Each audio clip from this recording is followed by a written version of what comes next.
Jai Vasant Bihari, Jai Vasant Bihari.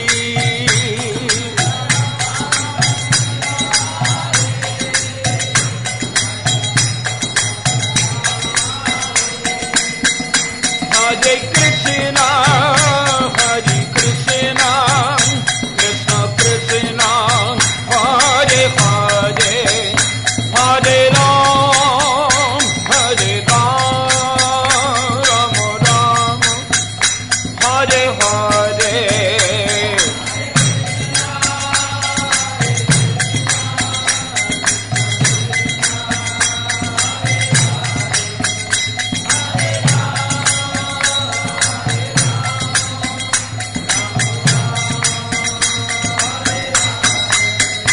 Hare Krishna, Krishna Krishna, Hare Hare, Hare Ram,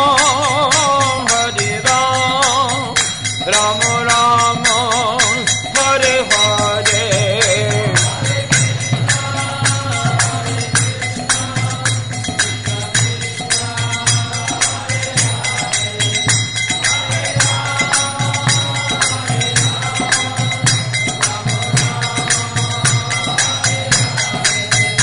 Hare Krishna,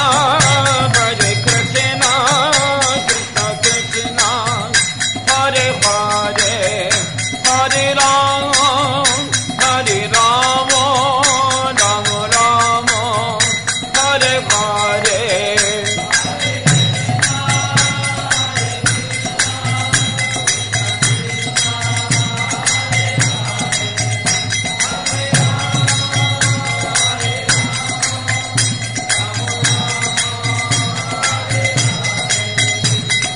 Nitai Gaur Radhe Shyam, Jai Krishna Balaram, Nitai Gaur Radhe Shyam, Jai Jai Jai Nitai Gaur Radhe Shyam, Jai Krishna Balaram, Jai Jai Nitai Gaur Radhe Shyam, Jai Krishna Balaram, Jai Jai Nitai Gaur Radhe Shyam, Jai Krishna Balaram, Jai Jai Nitai Gaur Radhe Shyam, Jai Krishna Balaram, Jai Jai Nitai Gaur Radhe Shyam, Jai Krishna Balaram, Jai Krishna Balaram, Jai Krishna Balaram, Nitai Gaur Radhe Shyam, Jai Krishna Balaram,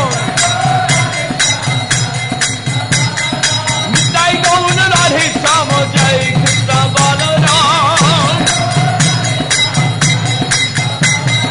Radhe Shyam, Radhe Shyam, Radhe Shyam, Radhe Shyam,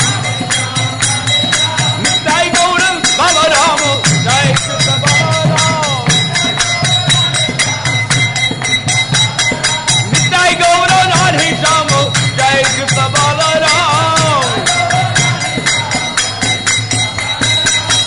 Nitai Gaur Hari Bo, Hari Bo, Hari Bo,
Nitayam Vishnupad Paramahansa Parivrajakacarya Asvatarasatasi Srimad His Divine Grace Śrīla Abhay Charanarvinda Bhaktivedanta Swami Prabhupāda ki jai.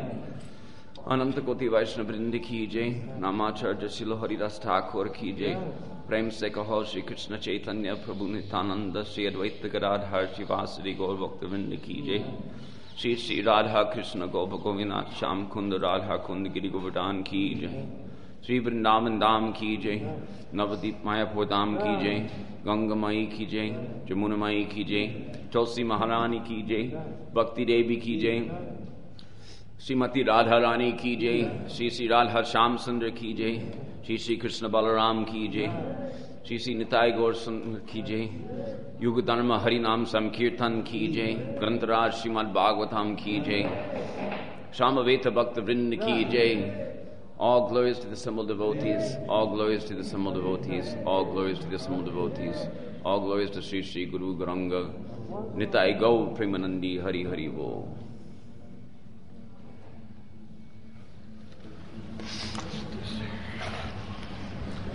Hare Krishna, Hare Krishna, Krishna Krishna, Hare Rama, Hare Rama. Let's see if this mic works. We want to use this mic a lot today. I have another more otherwise. Devaya Om Namo Bhagavate Vasudevaya Om Namo Bhagavate Vasudevaya Narayanam Namaskritya Naram Chaiva Narottamam Devim Saraswatim Vyasam Jayam Udiraje Shinvatam Swakata Krishna Punya Shravana Kirtana Vridyantaksto Yabadrani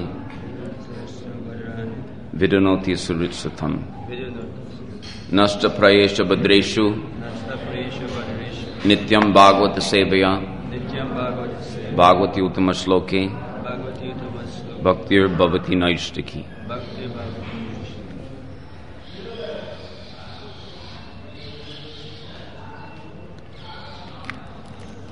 Canto 10, chapter 36, text number 20, which has a very, very short purport. But because we have a lot of ground to cover, you might brace yourself till 12 o'clock. 4 o'clock? Morning? Anyhow, however long it takes, because today is a power-packed day, and but we would like to spend a little time with it, even if it means fasting half a day.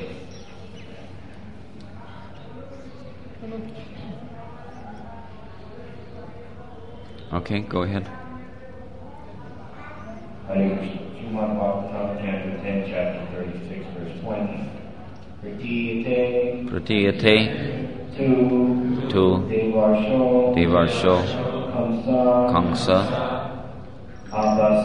Abhasya Keshinam Presayam Asa Hanyitam Bhavata Rama Keshavao Pratiyate tu Devarsho Kamsa Abhasya Keshinam Presayam Asahanyetam Bhavata Rama Keshavao Pratiyate tu Kamsa Abhasya Keshinam Presayam Asahanyetam Bhavata Rama Keshava. Having left to then Deva Risho, sage among the demigods. Kamsa, King Kamsa, Vasya, addressing Keshinam, the demon Keshi, Preshayam Asha, he sent him. Anyetam, the two should be killed. Bhavata, Vayu, Ram, Keshava, Balaram and Krishna. Translation. After Narada left, King Kamsa summoned Keshi and ordered him, go kill Rama and Krishna. Purport. Before having Krishna and Balaram brought to Mathura, Kamsa tried sending one more demon to Vrindavan. That's the purport. Read it again. After Narada left, King Kamsa summoned Keshi and ordered him, go kill Rama and Krishna. Purport. Before having Krishna and Balaram brought to Mathura, Kamsa tried sending one more demon to Vrindavan. That was just in case anyone was sleeping. Whereas Brajananda? Stay awake, please. Om Agyanatimirandasya Gananjana Shalakaya Chakshurmittam Jena Tasmai Shri Gurave Namaha Shri Chaitanya Manobhishtam Stapitam Jena Bhutale Swayam Rupakadamayam Tadati Swapatam Padantikam Shri Radhika Pranasamam Kinyasim Vashaki Kushikshi Visokya Sastavam Lilamakam Charitam Madharam Angapupam Pramam Manjanam Hey Krishna Karuna Sindhu Dinabandhu Jigapati Gopesh Gopikakanta Radhakan Mustiri Sapta Kanchana Gaurangi Radhe Navani Sri Rishabhanu Suti Devi Pramami Hari Priya Panchakalpatarubhyascha Kripasindhavyevicha Patitam Pavani Vaishnavi Namo Hare Nama Hare Nama Hare Nama Eva Kevalam Kalo Nasteva Nasteva Nasteva Katviranyata Shri Krishna Chaitanya Prabhu Nityananda Shri Advaita Gadadhar Shivasati Gaurabhaktavrinda Hare Krishna Krishna Krishna Hare Hare Hare Rama Rama Rama Hare Hare. So there's this is a short purport. Ram Roy Prabhu in his last class a few days ago discussed at length the position of Kamsa as the personification of atheism, which we won't reiterate very much. The basic understanding should be there that this whole material world is permeated at the onset with an atheistic consciousness of the conditioned souls. Basically, the material world means atheism, although there may appear to be various degrees of theism, but we could say rightly that this means that there are varying degrees or lesser and lesser degrees of atheism. So the atheistic tendency is to try to kill God or deny the existence of God for the purpose of establishing one's own supremacy. When a devotee tries to establish his own supremacy, which we'll get into a little bit, it is, let's say, due to residues of atheism still contaminating the heart. So,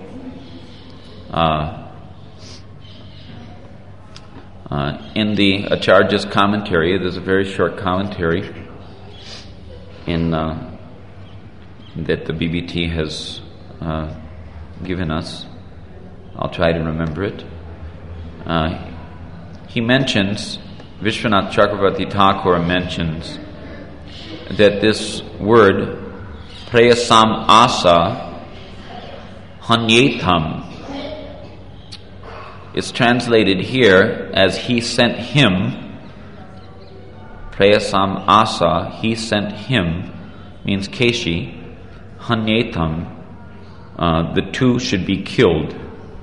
Bhavata, by you. Referring to Krishna Balaram, that Keshi, the intention was to kill Krishna and Balaram. So he's deputing Keshi, to do the dirty work. But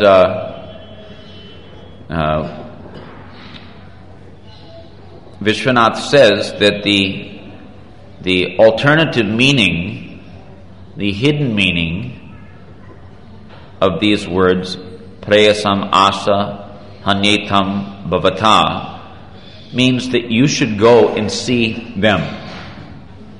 Or in other words, that I am duly deputing you to be killed by them.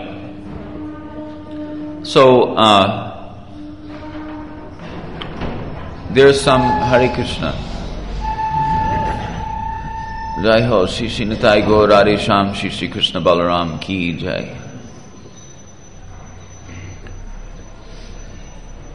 So when Keshi comes to Braja, although he may create some disturbance for some time, is to be understood that by the influence of Krishna consciousness, by the influence of Krishna or the influence of Krishna consciousness, the Keshi demon, who personifies the vanity of political ambition, he also personifies other things, according to Bhaktivinoda Thakur. But in short, it can be understood that the vanity of political ambition also translates or is transposed in devotional life to mean a desire for, let's say, this jockeying for position with respect to the institutional hierarchy, etc., for the purpose of lording it over men and money, etc. So, because you must be knowing by now that the various demons who were killed by Krishna and Balaram, they represent symbolically for the sadhaka, particularly the Raganuga sadhaka, various anarthas which impede the progress to the actual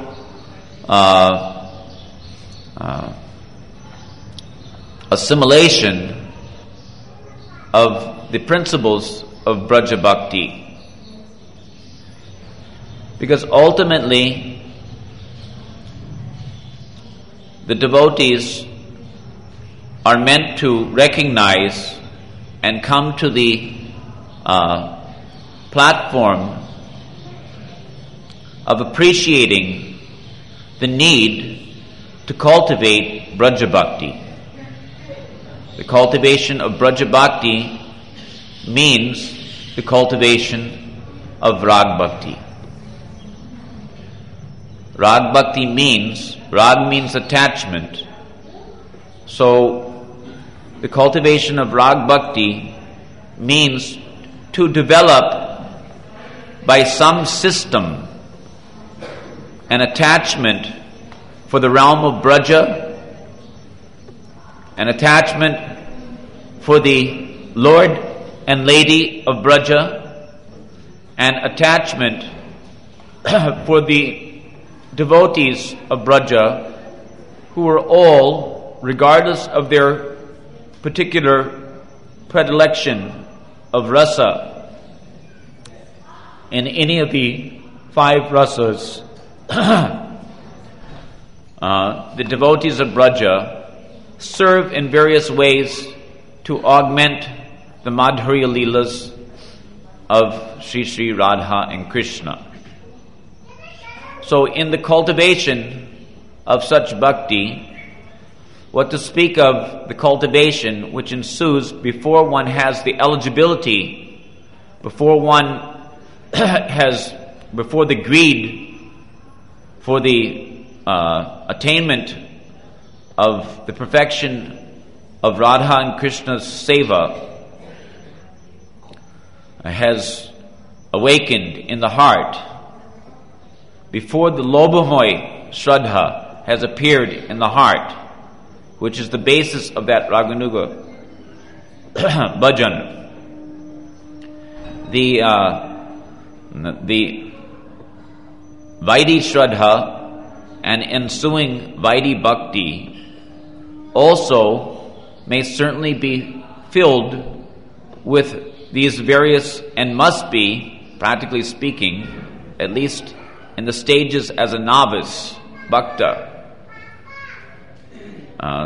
These anarthas must be plaguing the heart, which at times becomes as a stumbling block for the progress to the higher stages of devotion.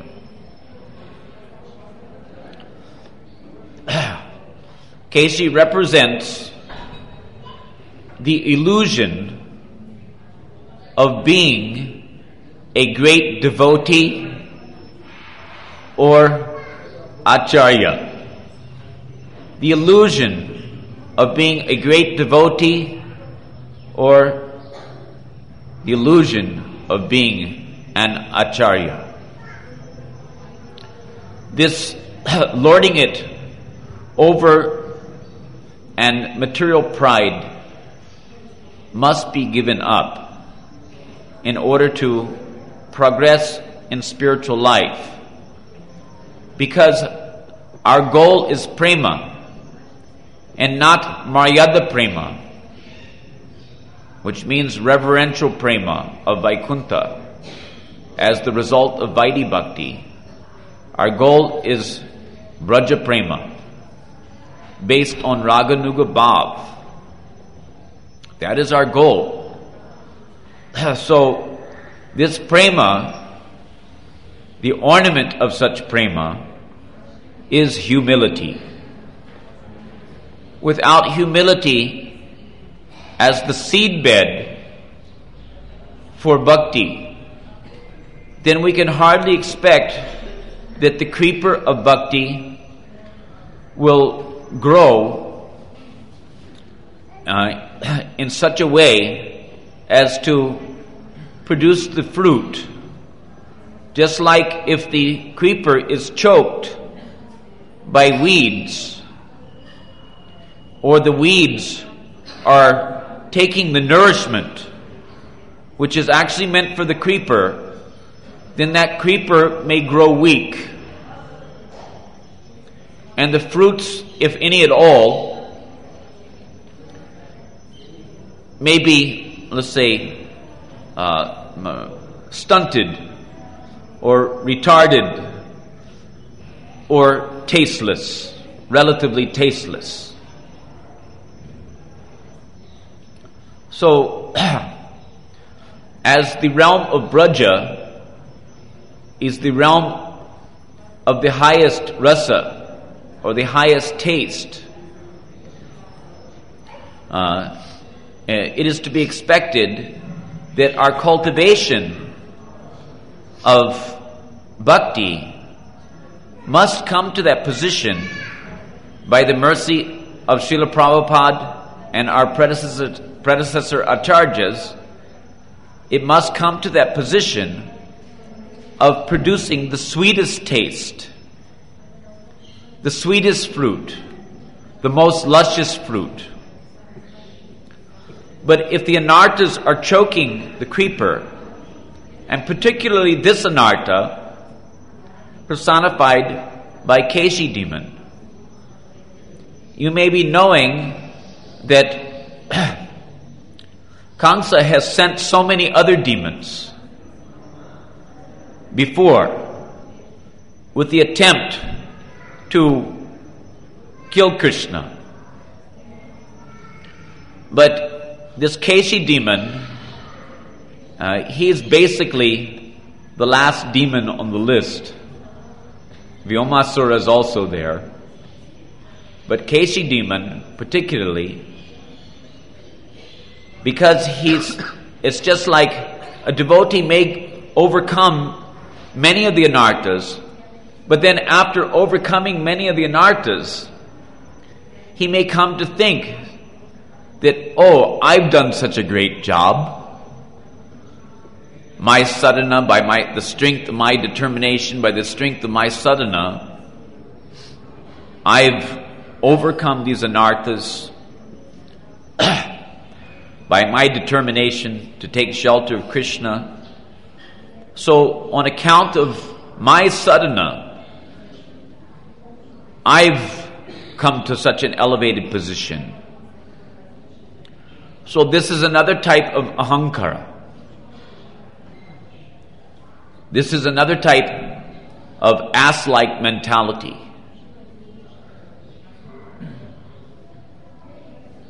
Aham karo, I am the doer. That it is by my efforts that I have become such a great recognized devotee or acharya.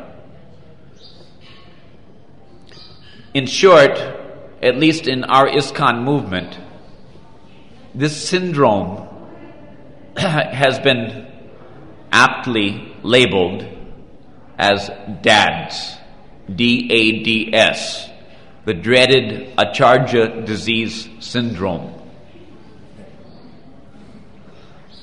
So we have to be a little careful of these things, because when that pride enters the heart or plagues the heart, then naturally, due to that false egoism, thinking oneself to be the cause of the results of his activities, even in devotional service, that deludes one into thinking that I am the, let's say, the doer, I am the important individual, and it bewilders one into forgetting the essential cause of all progress in devotional life as being the mercy of Guru and the mercy of Krishna, the mercy of Radharani, the mercy of the Holy Dham. So because of that false egoism or pride by which one may come to the position of regarding himself or herself, as a great devotee or as an acharya, now everybody worship me. Higher than worshiping God is worshiping the devotee. So it is more dangerous in certain respects to take the position as the devotee of God in the matter of allowing anyone to worship or touch one's feet. I wish I could remember verbatim from Kalyan Kalpataru, Bhaktivinoda Thakur, he says that if I think that I'm a devotee, do you remember this? I think that I'm a Vaishnava. If I think that I'm a Vaishnava, can you remember it? Then I'll look forward to gaining praise from others. Then I'll look forward. If I think that I'm a Vaishnava, then I'll look forward to being honored by others as such. And furthermore, if I allow others to take the remnants, my juta, or the remnants of the prasad left on my plate, Śrīla Prabhupāda says that it is not the duty of the sannyasi to leave remnants for others, because, as Bhaktivinoda Thakur tells, if one leaves remnants for others, then the vanity of being the master and others being the servant may plague his heart. And when that false pride enters the heart, then surely I will go to hell.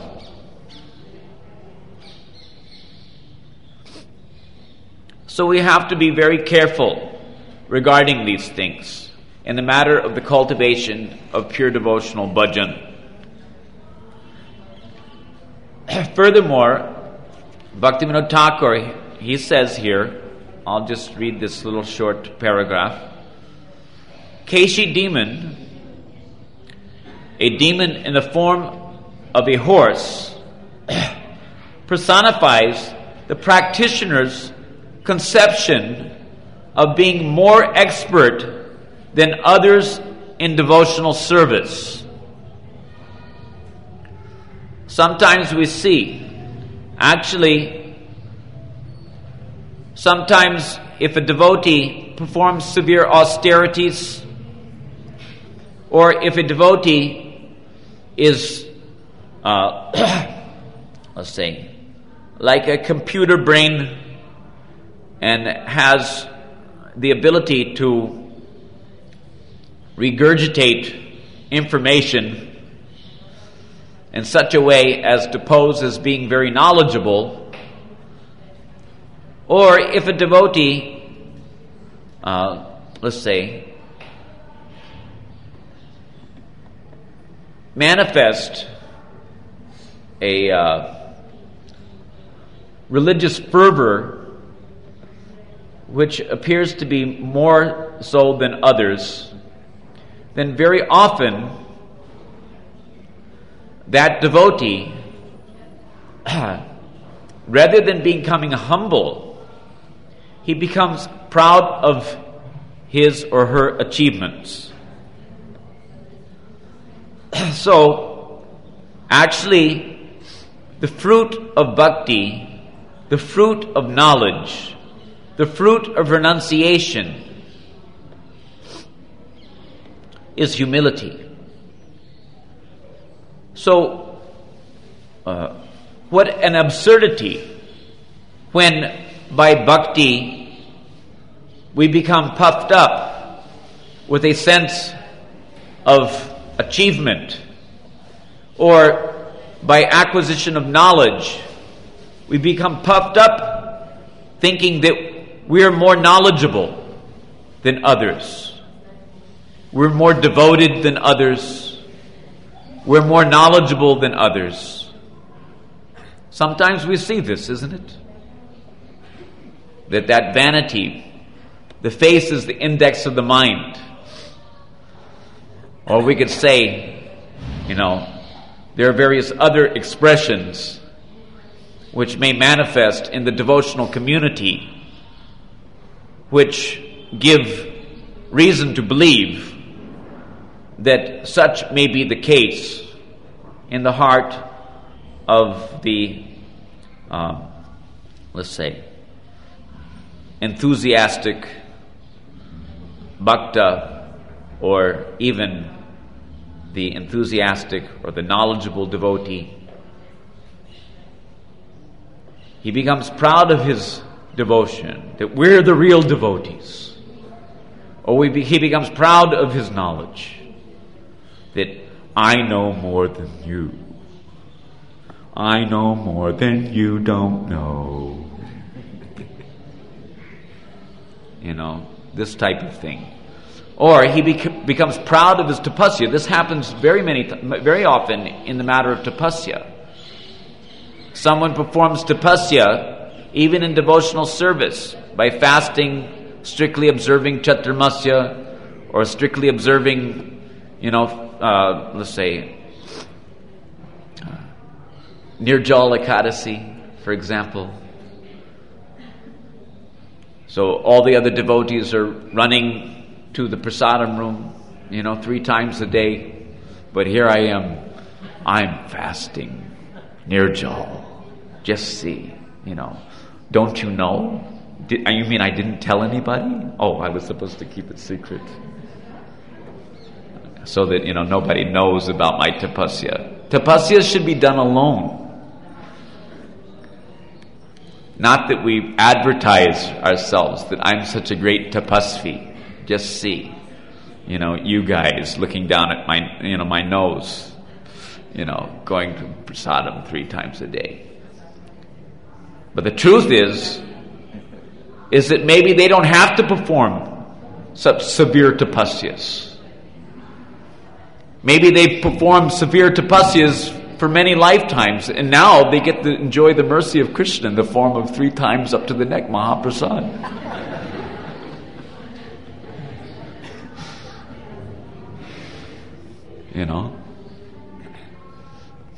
Just like I remember my friend Tripurari Swami in the old days, Radha Damodar.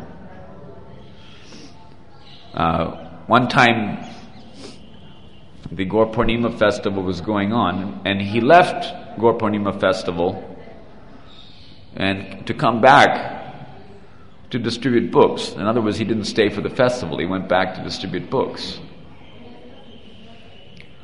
And he said, which I thought was a little useful for our bhajan, that I'm so fallen that if I don't distribute books, I don't know what will happen to me.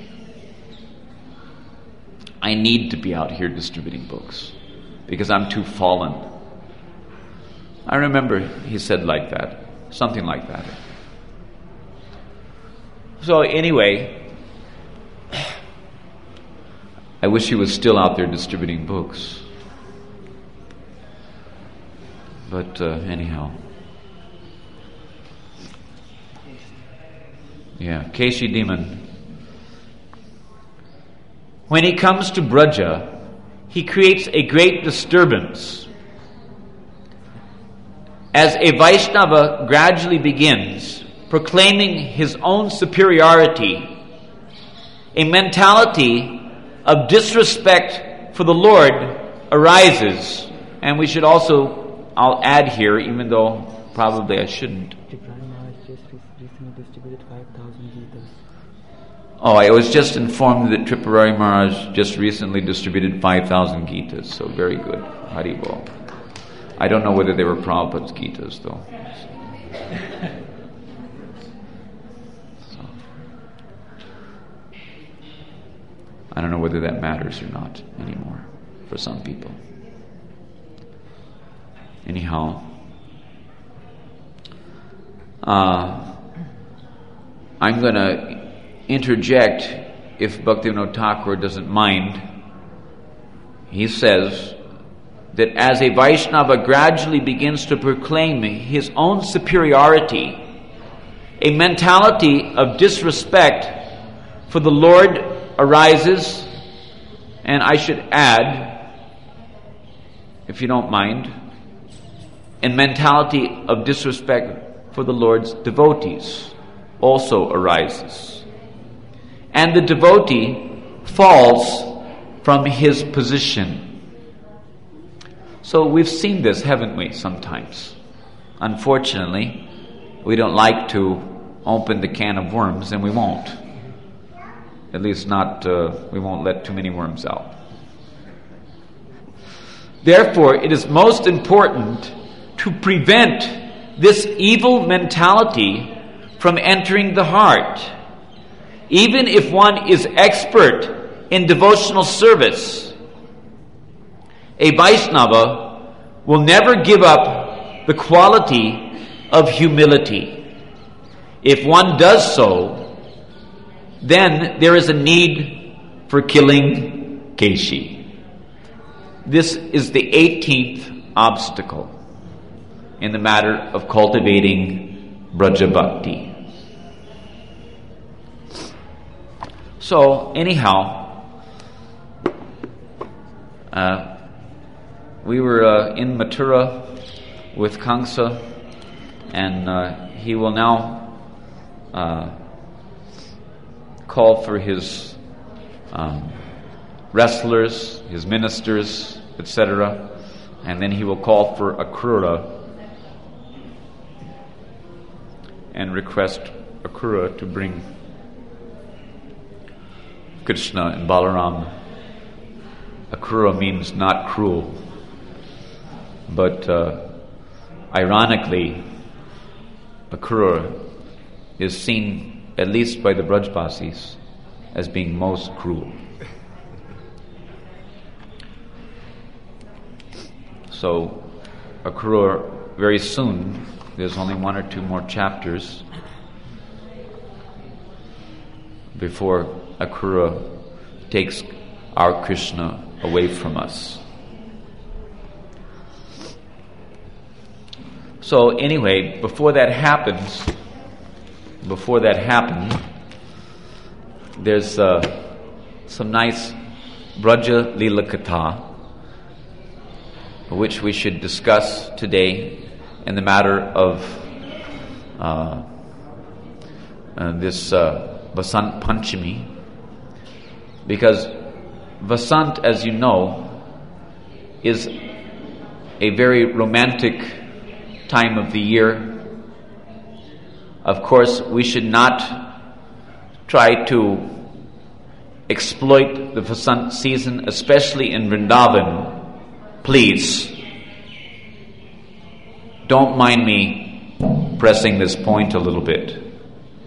Especially in Vrindavan, we should not exploit this Vasant season materially to try to augment the Tarzan meets Jane meets Tarzan programming at the Krishna Balaram Mandir. Unfortunately, over the years, the Krishna Balaram Mandir, the Vrindavan Yatra, has become otherwise known as the International Meat Mart. This is the breeding ground for licentiousness and promiscuity. Please, do you understand?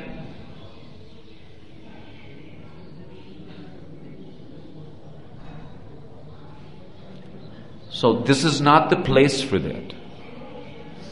This is grievous offense at the lotus feet of Radharani. And to encourage such offenses is not at all becoming any kind of a devotee. So don't mind, but it's a good opportunity to hammer on this point a little bit. Many times I'm seeing the boys and the girls lingering around on the Samadhi steps right in front of Śrīla Prabhupāda, for God's sake. As if we have no better sense. Checking out one and the other. It's total nonsense. And I please request all of you to cease and desist from such foolishness in the holy Dham.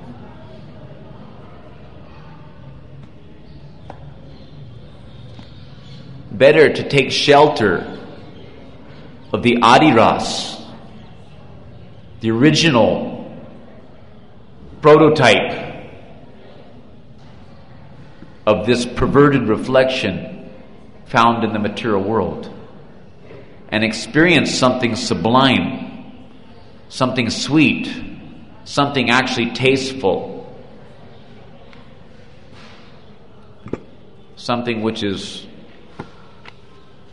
far beyond the unification of the urinals of this material world.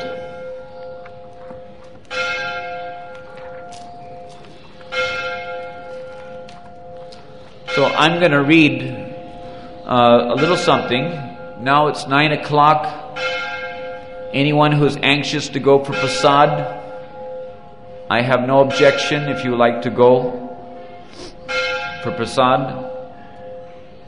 I won't hold it against you, and we won't think that we're better devotees than you. We'll understand.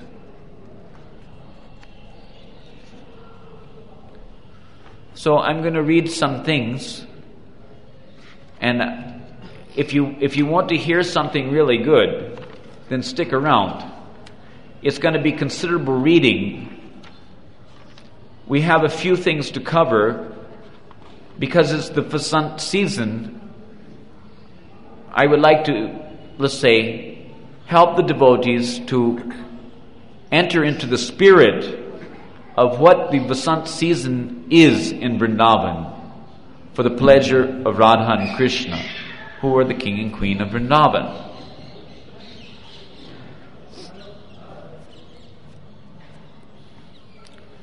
Mango trees laden with new buds announce the arrival of spring. So I'm reading from Kavi Karnapur's Ananda Vrindavan Champu. The sight is as pleasing as the union of lovers instigated by fresh longing. Blossoming Madhavi creepers appear along the pathways as a sadhaka sometimes sighs while traversing the path of self-realization. Ashok trees, exploding with splendid red flowers, drive away all lamentation. Like the Lord's devotees, who have transcended the misty coverings of hankering and lamenting. The clumps of fresh buds on the kanchana trees appear like groups of famous pundits studying the scriptures. The groves of betel trees look like groups of mad elephants in great contingents bent on war. Sweet-scented mandara trees add more beauty to the season.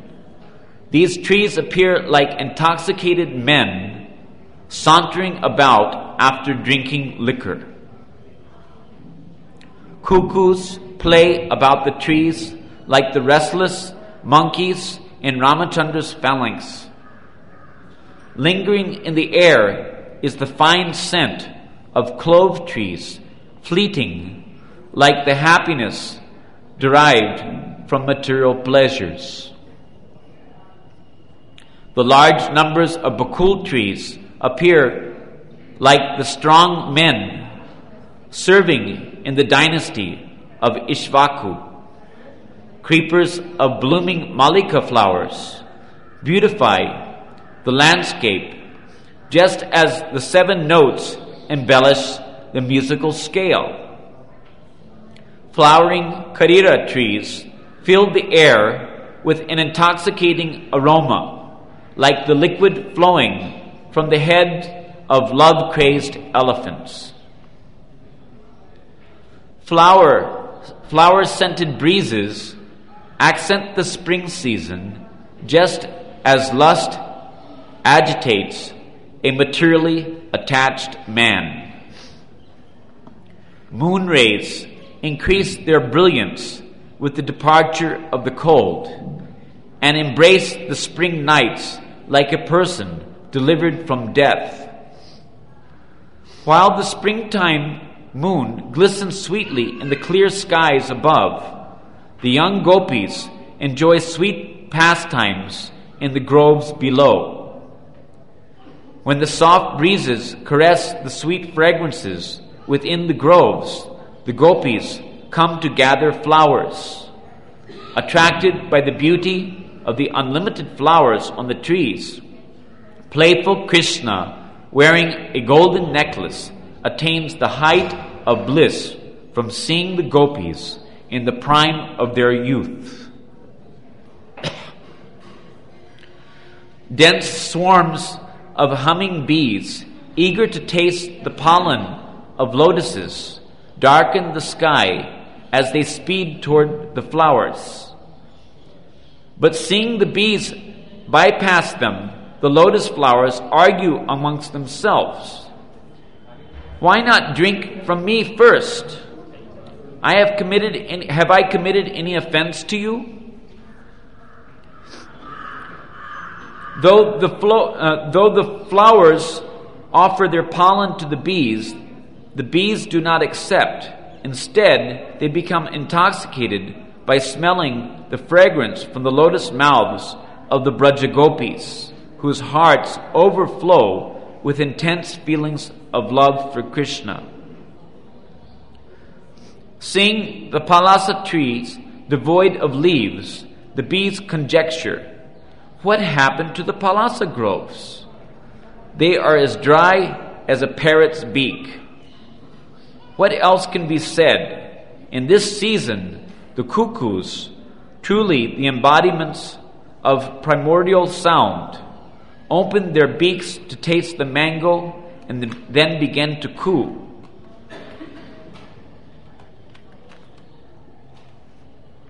At this time, the bees inside the mango buds come out to take rest.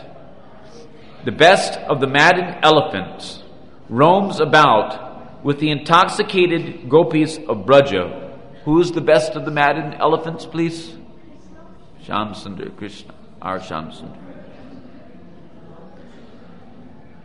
Roams about with the intoxicated gopis of Braja, whose sweet whispering defeats the soothing sound of running water.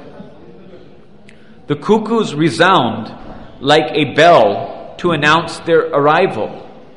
Spring personified looks attractive with her beautiful Nagakeshar flower earrings, Madhavi creeper neck jewelry, malati flowers adorning her breast, red palasa bindu, champak flower bodice, and a red ashok flower sash around her waist. Various types of tiny creepers appear at this time of the year, which smile with their glittering flowers, cry tears of love in the form of dripping honey nectar, and horripilate with new buds. So this is just a description of the spring season, which is setting the stage for the bulk of our reading, which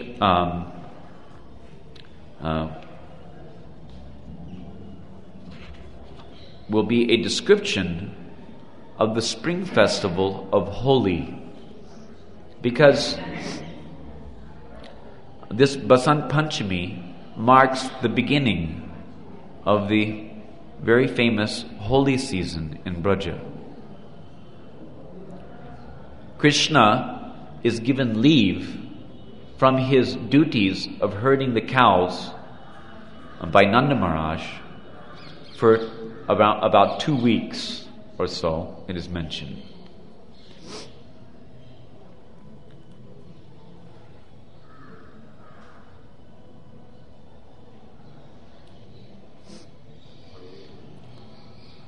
At some time during this season, just so that he can have, because as the holy season gets going, more interest in such types of sportive leelas manifest in the hearts of Krishna and the gopis. So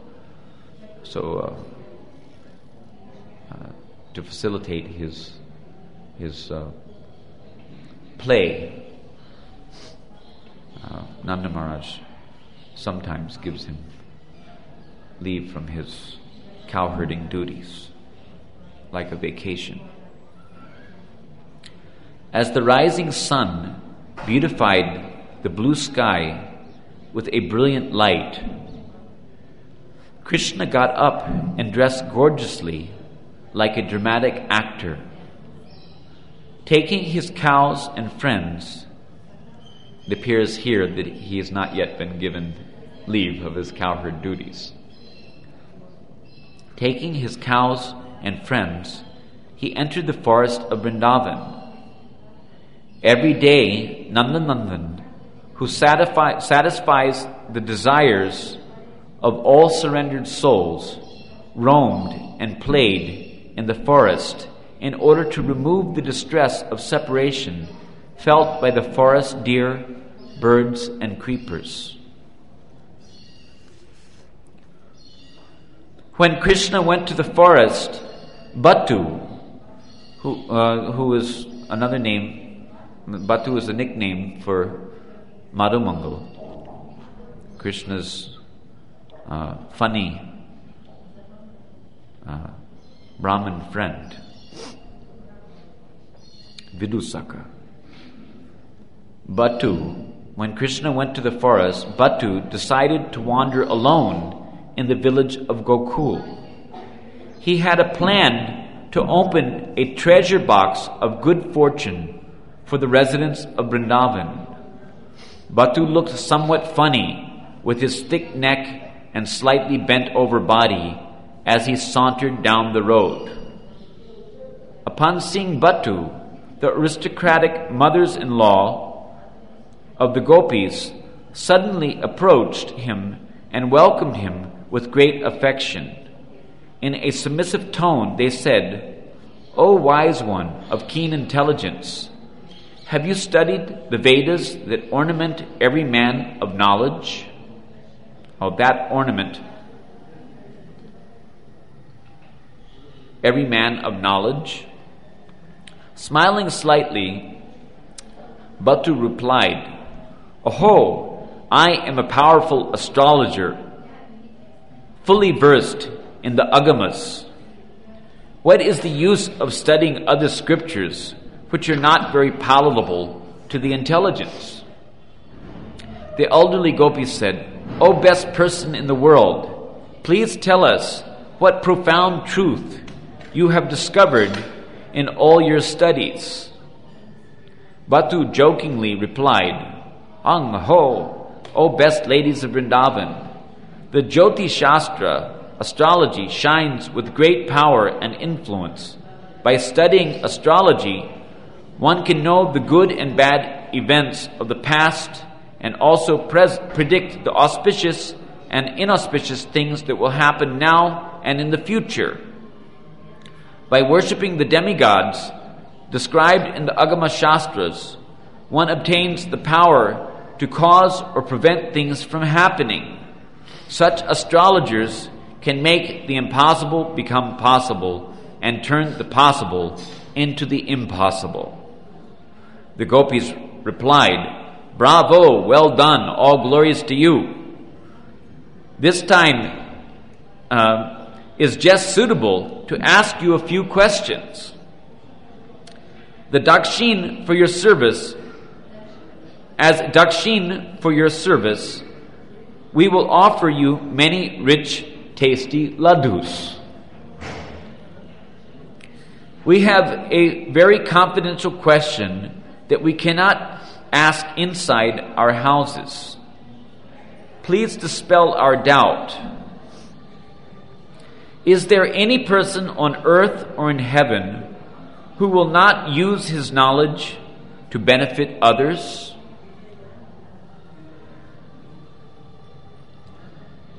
Hare Krishna.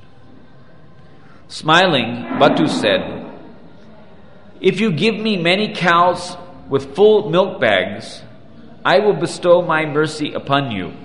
I am a wise Brahmin, and by consulting the planetary transits, I will tell you exactly what is auspicious and inauspicious.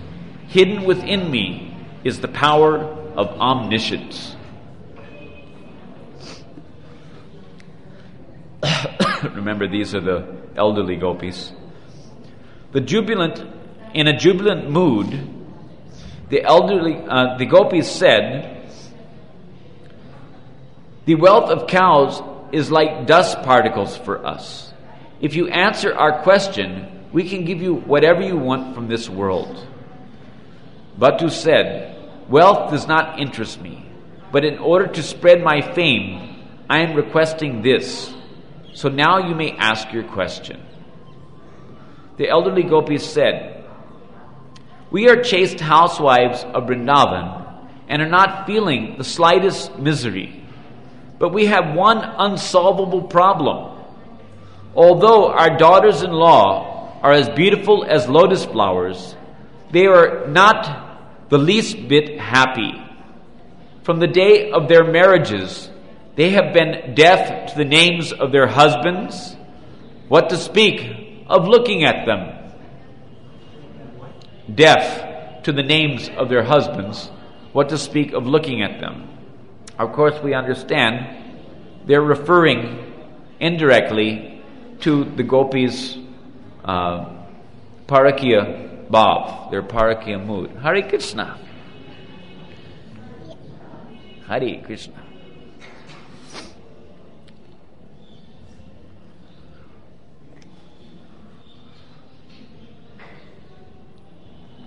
Where in the world can one find such ladies that find absolutely no joy in being with their husbands?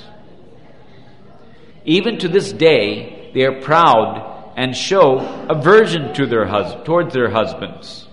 This problem has made us completely miserable. We want to resolve this.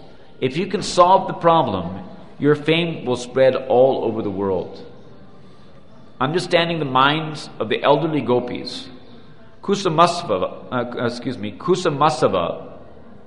which is another name for Madhumangala, Bhattu, fell silent. He pretended to be deeply absorbed in meditating on Saraswati. Today is Saraswati Puja, so here he is meditating on Saraswati. By the grace of Saraswati, she has appeared in this reading, just to remind us of her worshipableness. He pretended to be deeply absorbed in meditating on Saraswati in order to solve the gopis' dilemma. First, Bhattu acted like a big acharya by spending a long time in silent contemplation before responding. Then, smiling slightly and behaving comically like some big orator, he jokingly said, "O auspicious ladies,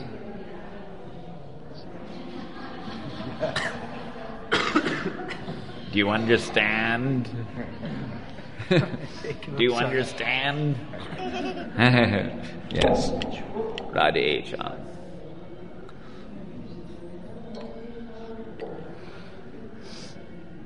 "O auspicious ladies, although I am Krishna's friend, my happiness will be ruined if he finds out that I'm helping his antagonist. Therefore, you must keep these things secret and not tell anyone.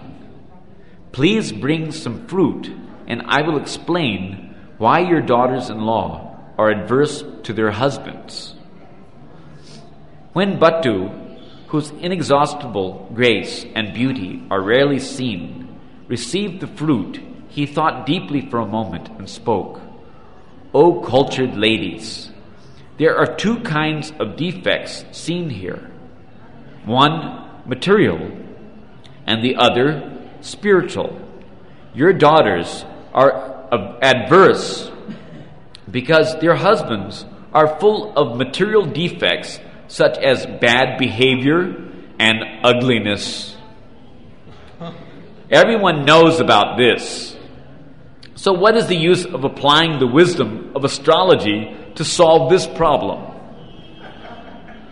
Now listen attentively as I explain the transcendental factors. Here in Vrindavan, there is one yogini who is against you. Her lotus feet are worshipped by the best of yogis. By her incredible mystic power, she can bring anyone under her control, and she can even split the sun in half. That playful yogini is known as Yogamaya.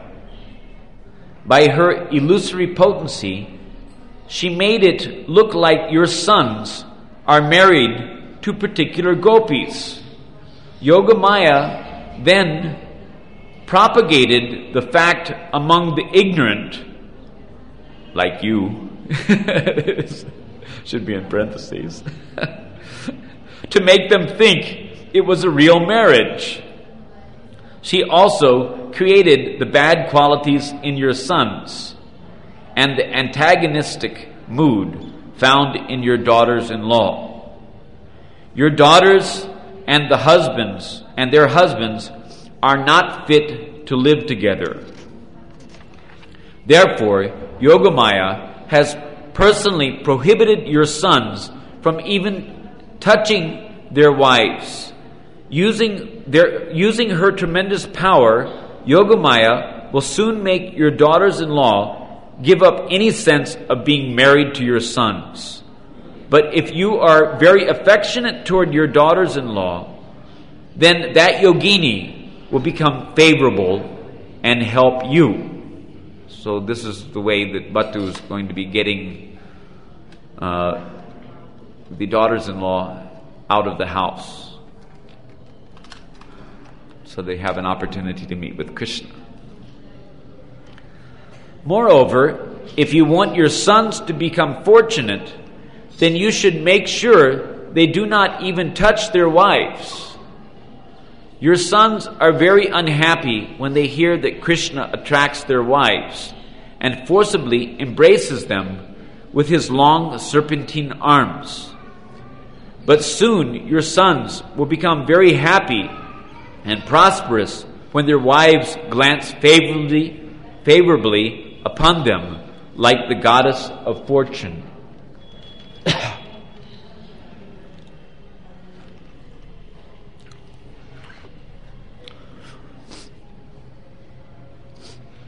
Although overwhelmed by Bhattu's words and feeling great distress, the elderly gopis hoped that something auspicious would soon happen.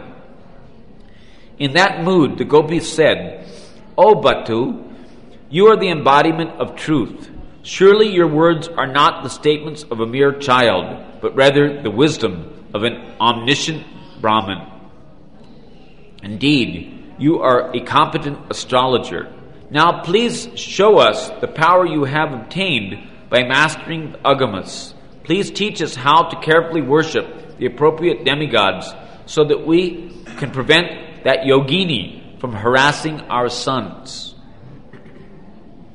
Madhumangala said, "You can appease that angry yogini by worshipping another demigod who is supremely pure, imperishable, and infallible." Gaining relief from Bhattu's words, the elderly gopis expressed their appreciation by offering him a valuable necklace.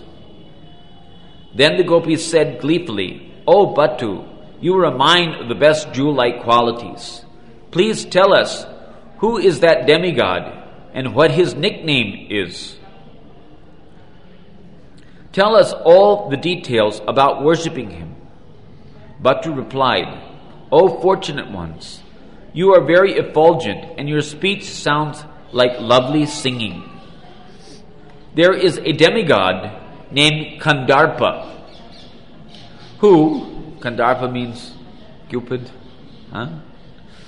who resides in Vrindavan as the Kunja Devata, the personified lord of the love groves. His body is the color of a rain cloud. He is ever youthful and transcendental. That yogini, Yogamaya, who enchants all the demigods, always remains submissive to this youthful personality known as Kandarpa. By his sweet will, Kandarpa satisfies the cherished desires of the gopis, whose eyes are beautified with kajal. Kajal means the black around the eyes, if you don't know. If you can please this demigod, then you will always be happy. But if you anger him, even Shankara, Mahadev, cannot save you.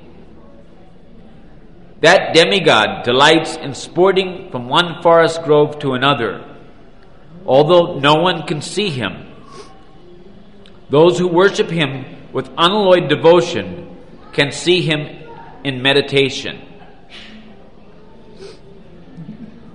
The method of his worship is very difficult, and it must be performed at exactly the right time. Only those who perform meritorious work can worship him. Listen attentively as I describe how to worship him. First, you must adorn yourself with very costly jewels and smear your bodies with attractive ointments. Rejecting the opinions of others, you must give up your shyness and go to Vrindavan to pick flowers. You must abandon all other talks and constantly fix your mind only on him. You must be free from any cheating mentality. Then you can worship him according to all the rules and regulations.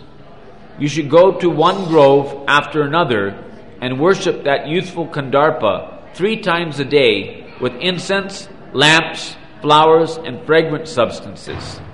After the worship is finished, he will lay down on a bed of fresh, tender leaves, remaining awake the whole night with his friends. Besides perfectly fulfilling your cherished desires, this puja will give you the power to control anyone in the world if you do the puja in the morning, noon, and night. There are many mantras to worship this demigod, but the best one is the Gopal mantra. Gopal mantra. We have also Gopal mantra, which is meant for worshipping this Kandarpa. If you have faith in me, I will tell you the mantra. The elderly gopis said, O Balacharya, without a mantra, how can one worship Kandarpa? O revered one, may your fame spread in all directions. Please teach us that mantra, and we will give it to our daughters-in-law. Bhattu said, O ladies, you have spoken correctly. Now may that demigod, who possesses the unlimited wealth of 6 opulences, be happy with you. Considering the time and place, I will instruct you in the proper mantra. The mantra is Achintya Mahase Kunja Devatayai Rasat Mane Swaha. I offer myself to the great inconceivable Lord of the love groves, who forever relishes tasty mellows. This concludes the method of worshipping that beautiful and splendorous Kunja Devata.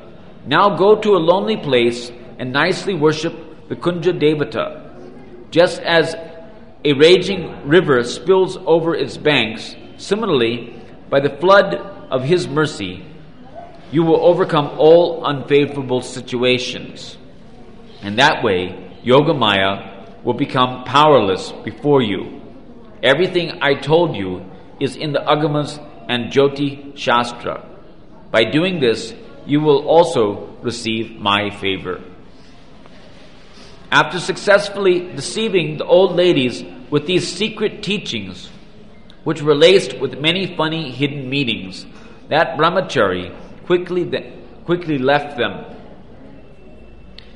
The elderly gopis affectionately accepted the words of that expert talker and returned to their homes.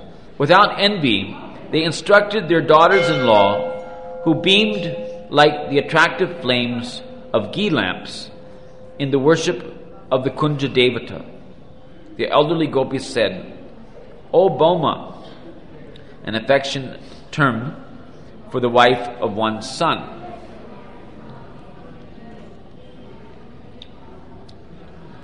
"you come from a high-class family. Indeed, you are famous for your kindness and refined qualities, which crush the pride of the celestial woman. But we also see many defects in you that are not found even among the women of earth. One of your main faults is your aversion to your husbands. We do not even want to see our enemies having this fault. Therefore, we will tell you a vrat, which we learned from the Brahmin Madhumangala. By happily observing this vrat, you can quickly remove this obstacle to your good fortune, make your husband happy, increase your devotion to him, and please your superiors. You must take a vow to wander through the kunjas of Vrindavan, constantly worshipping Kandarpa, the demigod who fulfills the desires of everyone."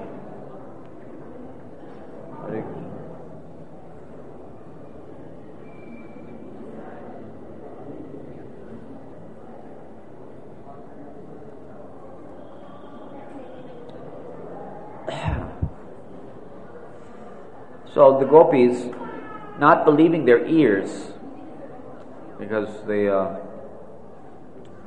was obvious what their mothers-in-law were going to allow them to be able to do. Not believing their ears, the daughters-in-law adopted a mood of astonishment and displeasure with this suggestion. The young gopis thought, "What are they saying? Are our mothers-in-law testing us? Or maybe they have discovered our secret love?"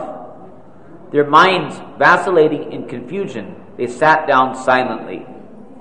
Before making a response, they wanted to hear their mothers-in-law disclose everything from beginning to end.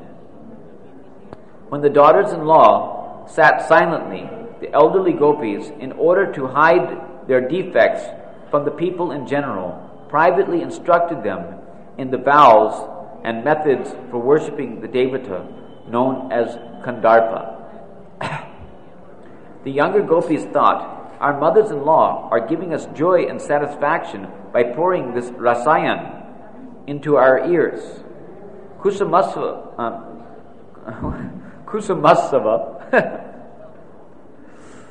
has certainly created a grand festival for us." Madhumangala has, and they recognize, because they know that Madhumangala is Krishna's dear friend, so he would certainly be, favoring them by creating a situation where Krishna's desires could be fulfilled. Their bodies glowing with beauty and feeling great relief, the gopis spontaneously replied to their mothers-in-law, "O cultured ladies of Vrindavan, are there any wives who would not submissively follow the instructions of their mothers-in-law? Even if we become lean and thin, we are ready to go to the forest and execute this vrat. Why should we waste our lives staying at home? We should not waste another minute. Let us go immediately. Your instructions given to increase our fortune sound as sweet as a melodious song."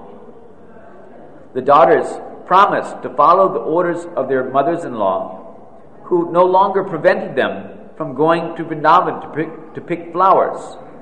Every day, those restless, fortunate girls joyfully went to Vrindavan. Instead of chastising them, the elders now praised and encouraged them. With great difficulty, the gopis tried to restrain the chariots of their minds and keep their poise as they walked past their superiors and relatives. Driven by minds permeated with Krishna prema, the gopis quickly arrived in Vrindavan. At that time, Krishna, adorned with a charming pearl necklace, played in a neighboring forest. Infatuated by their totally pure love for Krishna, the gopis pulsated with desire to receive his delightful glance.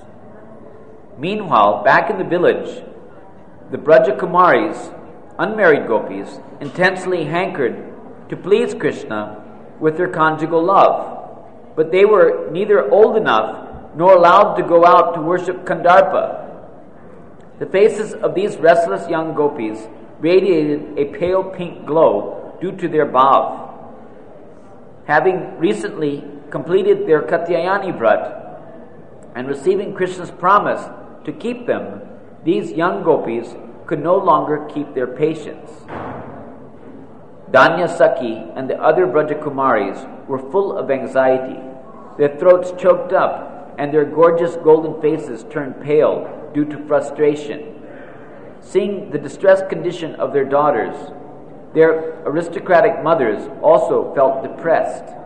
Contemplating how to help them, they said, "Oh dear daughters, did Yogamaya Devi create some special inauspiciousness in your hearts by giving you an enchanting order?" Tarangavati, the daughter of a nurse, said, "Hum ho, dear mothers, please listen attentively to my words. Regarding your question, how can you expect all these girls to answer you?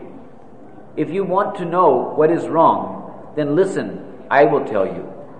This is the custom of a daughter born in a good family. At the right time, I will tell whatever I know. Since I am honest and very close to you all, I can tell you everything as it is. Previously, your daughters worshipped and pleased the famous Yogamaya Devi, who is unattainable by all the demigods. At that time, Yogamaya blessed them all with a divine command.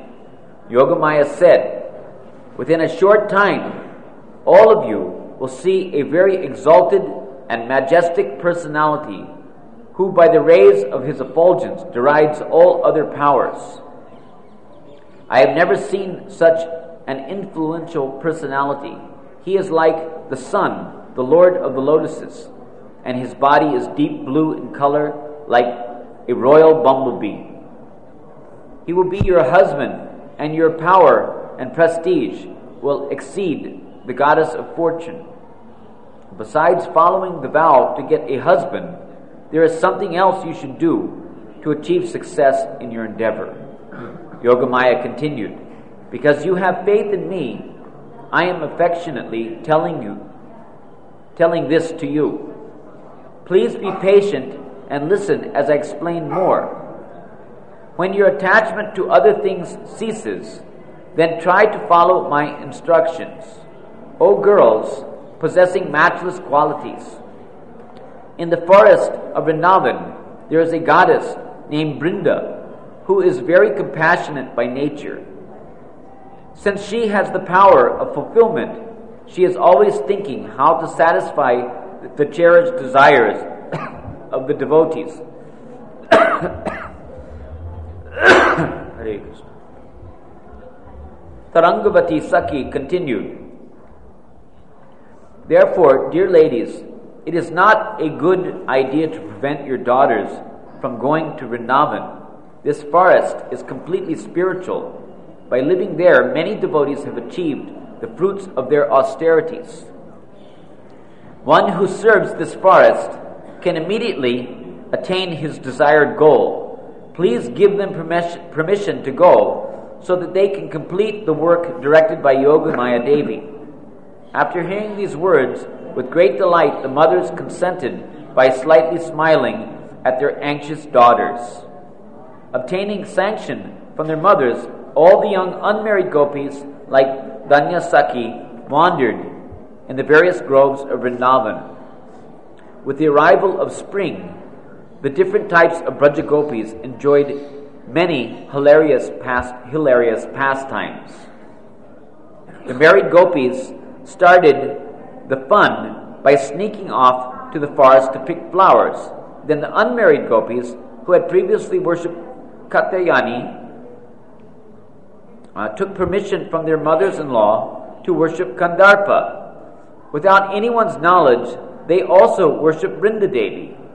Now these intelligent Gopis could enter the forest of Vrindavan and attain the intimate association of Krishna. This is a long chapter. Anyway, it's a few pages more. But it's really a nice story, if you don't mind hearing it. Today we also have a lineup of great acharyas who have made their appearances or disappearance.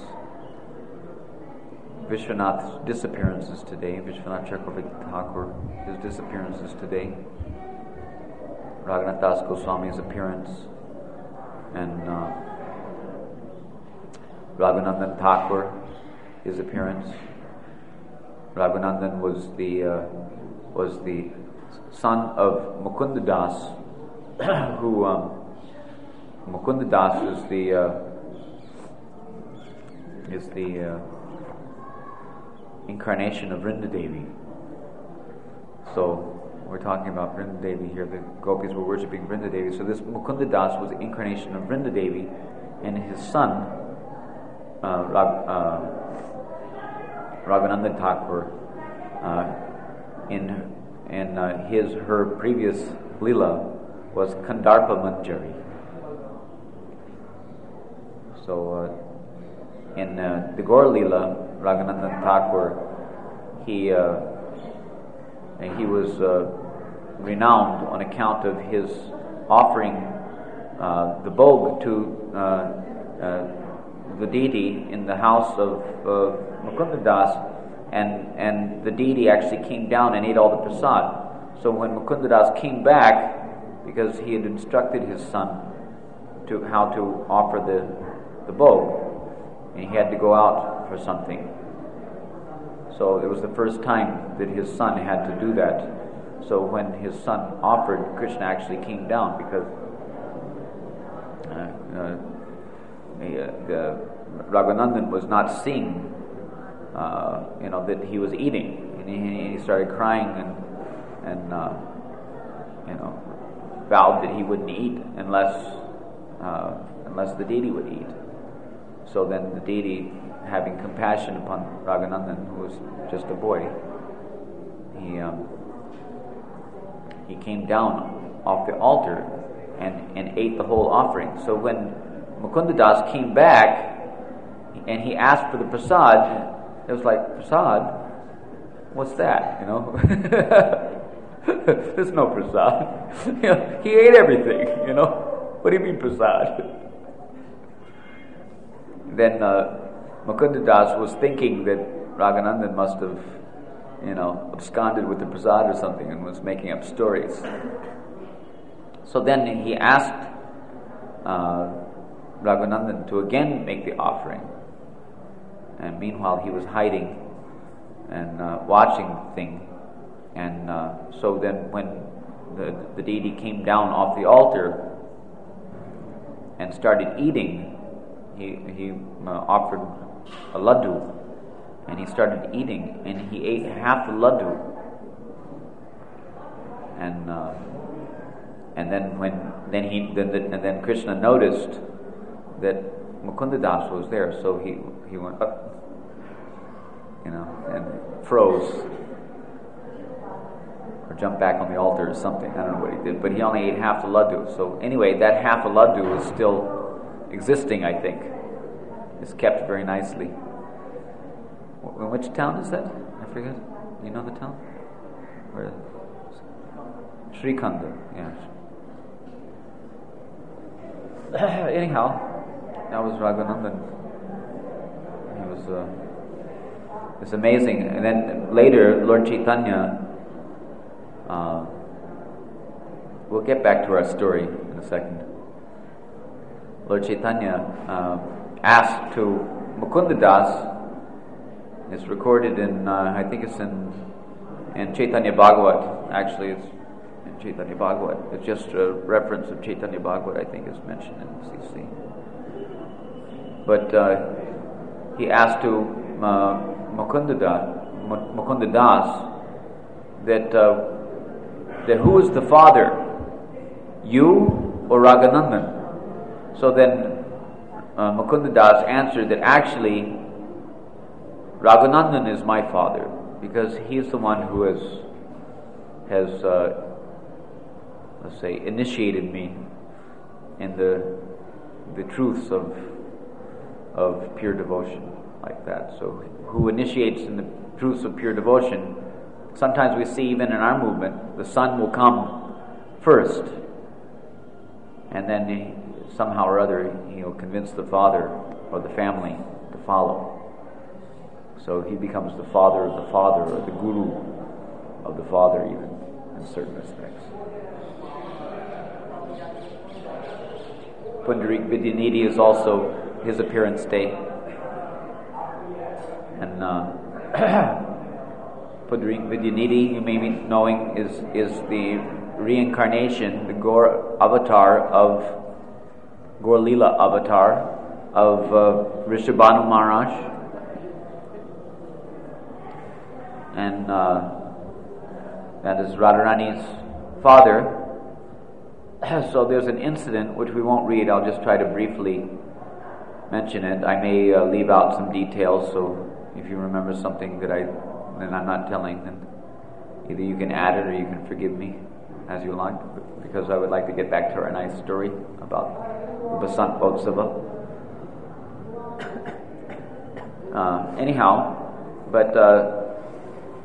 Gadadhar Pandit, he was a very strict renunciate from his early childhood. So when Mukunda Dutt Goswami, when he suggested to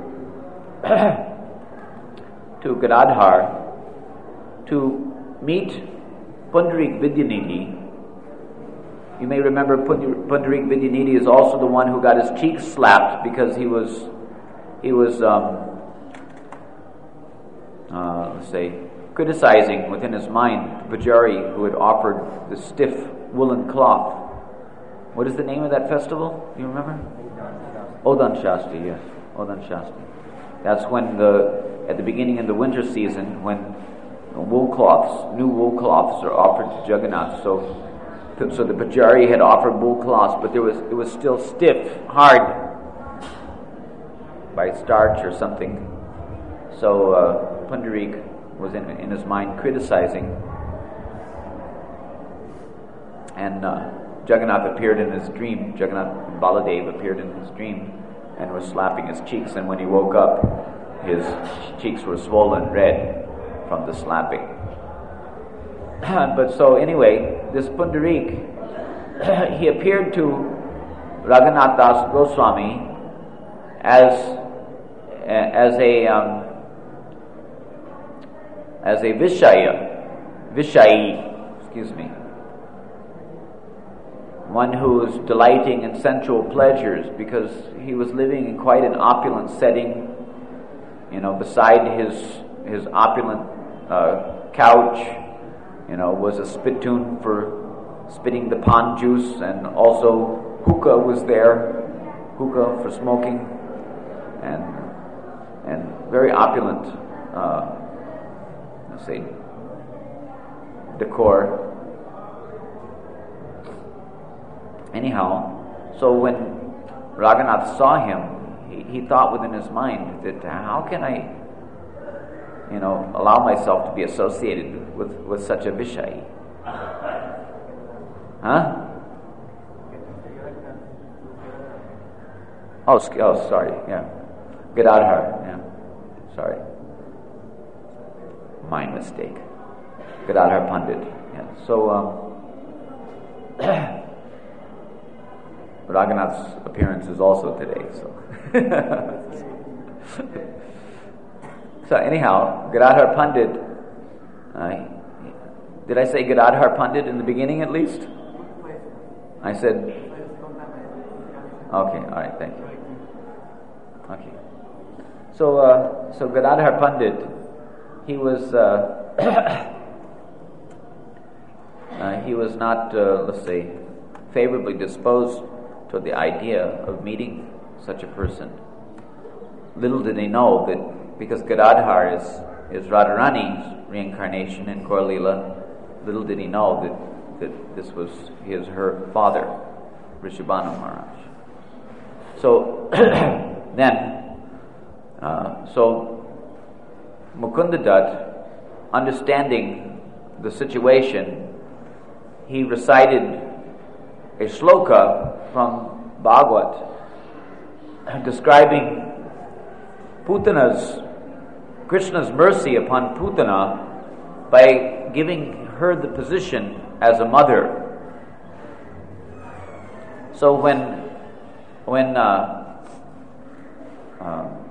Pundarik heard this sloka, he went wild in ecstasy of love of Godhead, love for Krishna, and started kicking his feet and throwing himself around in such a way as to knock over the spittoon and all the pond spit went flying everywhere, and all of this nice, white carpeting and everything was spoiled, and knocking over the hookah and breaking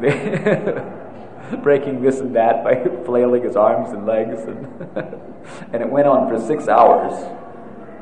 So his ecstasy couldn't have been a make show, because I don't think even people who try to feign ecstasy to gain cheap adoration and distinction, as the Sahajiyas sometimes do, I don't think they could do it for 6 hours. Anyhow, so then Gadadhar, by that, came to understand the actual transcendental preponderance of Pundarik Vidyanidhi's spiritual status, and considering that he had committed an offense, he decided to accept initiation from Pundarik only.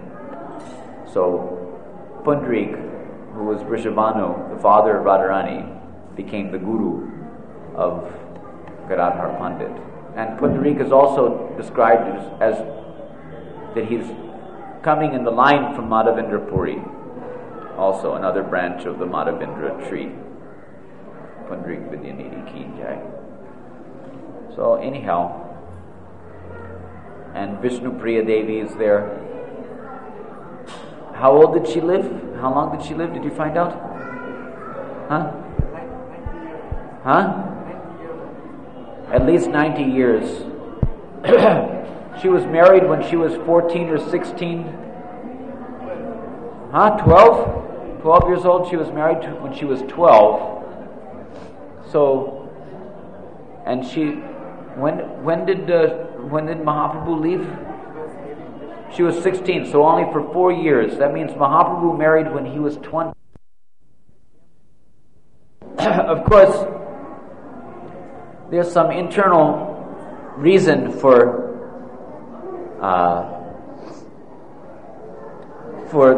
Lakshmi Priya leaving the world before Vishnu Priya had married to Mahaprabhu. In the Nitya Navadvip, in the Nitya Leelas of Lord Gauranga, Lakshmi Priya and Vishnu Priya remained simultaneously as co-wives. But in the Bhoma Leelas of Lord Chaitanya, Lakshmi Priya, who was the incarnation of Lakshmi Devi herself, Leela Shakti, Neela Shakti, it is described that she wouldn't tolerate her husband, Lord Narayan, taking sannyas. and she would disallow him to do so. And by her power, Mahaprabhu would not be able to take sannyas. So Yogamaya removed her from the scene by the snake bite of separation when Mahaprabhu went to East Bengal to bring back wealth, for the family life. So when he got back, he understood that due to Sachi Devi's lamentation, her despondency, he came to understand that Lakshmi Priya had left the world. But Vishnu Priya, she is the incarnation. Of course, in Gaur Leela, many different personalities are amalgamated in one individual Sarup. So, in many cases. So similarly, Rukmini is there, Radharani is there, a little bit of Radharani is described, because otherwise how she can associate with Gora, who is none other than Brajendanandan Krishna. So then also Bhudevi is there. Bhudevi, of whom Bhumi Devi is a partial expansion. So, because Bhumi Devi has Vatsalya Bhav toward the inhabitants, her children, the inhabitants of earth, and because she is thinking of the welfare of her children, she allowed Mahaprabhu to take sannyas to benefit the people of this world. But we should note, with reverence, with awe and respect, that she was married at the age of 12, being the daughter of Sanatan Mishra. This marriage was arranged. We don't have time to get into reading any of the pastimes, which I wish we could, but anyhow, there's nice pastimes about that in Chaitanya Mangal, if you like to read about the pastimes of Vishnu Priya's marriage, and also a very, very touching Leela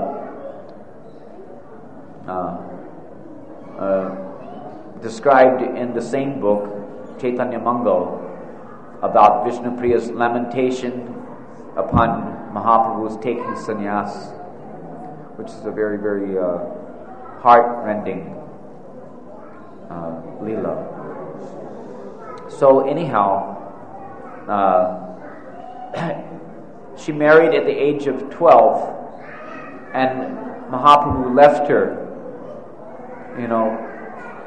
to cry for the rest of her life at the age of 16.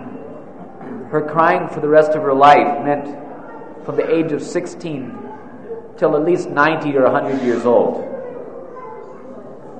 So for 75 years at least, she was crying and crying and crying in feelings of separation from Mahaprabhu. So much so, actually her tapasya in the matter of her, what is this? Where?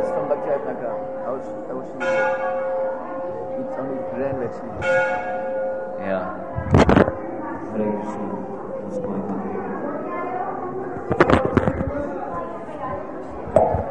Her tapasya, practically speaking, is unsurpassable.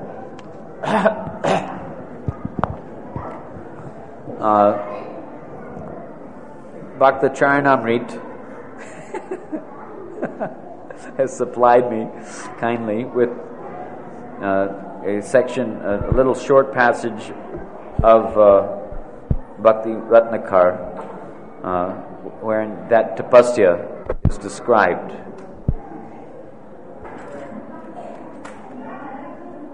Each day, Srinivas visited Sri Vishnupriya Devi and observed her exceptional activities. Because of separation from Chaitanya, she never slept at night. You can imagine, she never slept for like 75 years, perhaps, at least during the time when Srinivas was there observing the situation. He observed that she never slept. Not only did she never sleep, but she would just lie on the hard ground if she slept at all, it says. Her golden complexion had grown pale like the new moon. While chanting the names of Hari, she would set aside a grain of rice for each mantra. Oh, for each mantra. This is a mistake, yeah, because it was one round, for each round. If it was just for each mantra, then she could eat up to the neck, you know.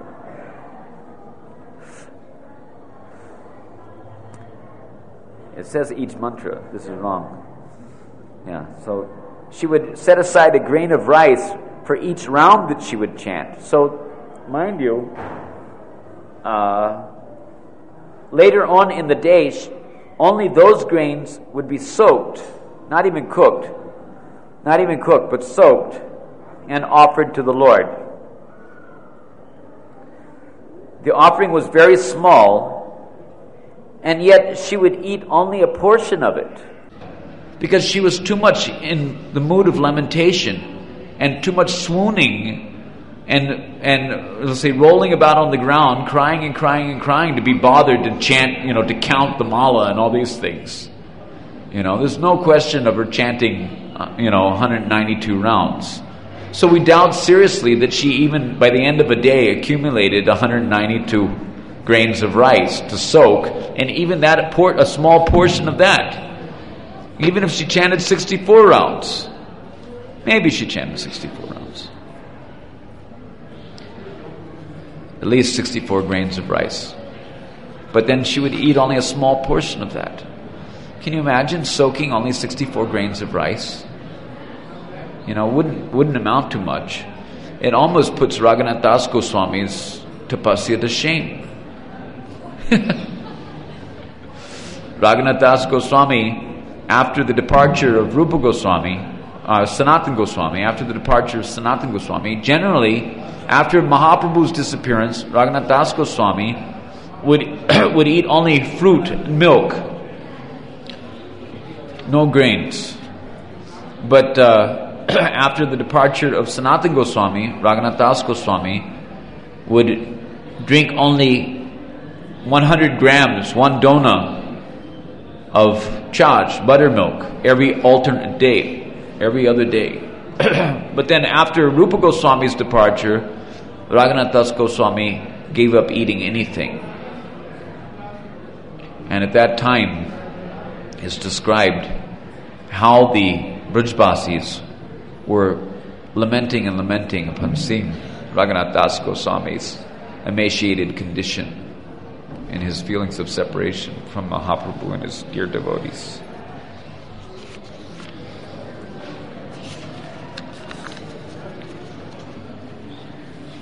Day by day, her health dwindled, yet she always mustered energy to attend to Srinivas during his visit. Soon it was obvious that she remained alone simply to bestow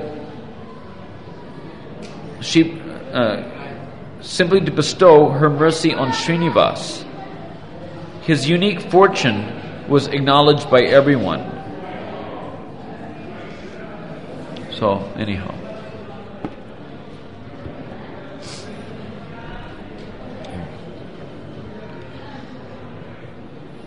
So like that, Vishnupriya Devi, an ocean of mercy upon the fallen conditioned souls.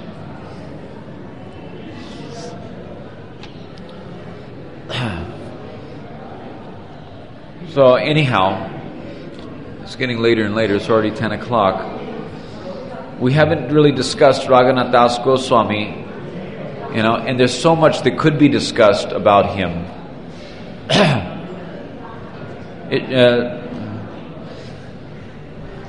It should be mentioned at least that Raghunath Das Goswami is the famous Rati Manjari who appeared in this world to illustrate the internal process, Antaranga Raganuga Sadhan Bhakti, in his writings. Although the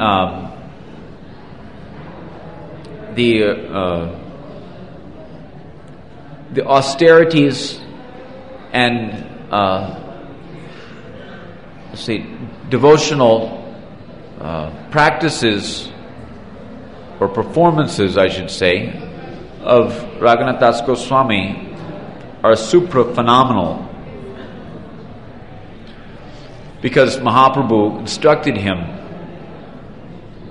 Balo na kabe, balo na puribe, etc. Don't eat nicely, don't dress nicely, don't engage in mundane prattles, mundane Gramya Katha, and always worship Radha and Krishna within the core of your heart in the land of Braja. And he instructed him, Mahaprabhu instructed him to exemplify pure devotional austerity or pure devotional renunciation. So because he followed strictly the orders of Mahaprabhu, it is stated in Chaitanya Charitamrita that his austerity and renunciation was seen to be like, how do you say it? Irremovable, unremovable, like lines on the stone. He was so strict in his following of the instruction of Chaitanya Mahaprabhu. So although these things are very wonderful, the example that he set as the Prayojan Acharya in the matter of relinquishing all attachments to material sense gratification, even when he would take the one dona, one leaf cup of chaj every other day, he would condemn himself that why am I still so attached to sense gratification? Because as long as the body and soul remain together, some sense gratification has to be there. Just like Mahaprabhu would say that if I had any love for Krishna at all, I would not go on eating to maintain my fly-like existence. Rather, I would stop eating so that I could leave this world and fly to Krishna's lotus feet at once, if I had any love for Krishna. So in the same way, in the same spirit, Raghunath Das Goswami would condemn himself for even taking one little leaf cup of buttermilk. And even one time his associate, what was his name? Das? I think his name was Das. One Das Prabhu, one Das Prabhu, he brought one big-sized leaf cup full of buttermilk, because he was thinking that Raghunath Das Goswami, how can he sustain his life on just one little leaf cup? So better I should give him a bigger sized leaf cup so that at least he can have something more to nourish himself with. So then when he presented this leaf cup to Raghunath Das, so Raghunath Das out of curiosity, because, what is this? This is such a big leaf cup, such a big sized dona. Where did you get this nice dona? So then Das Prabhu told that I got this dona from Sakistali. Sakistali? You know where is Sakistali? What is Sakistali?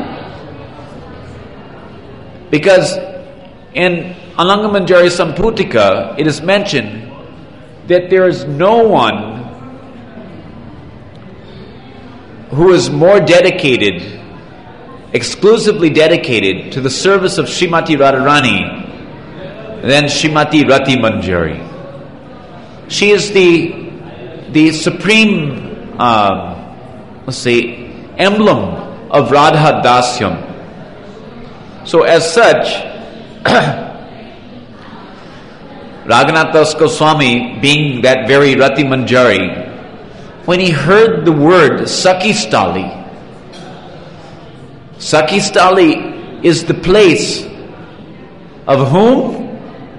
Don't say it.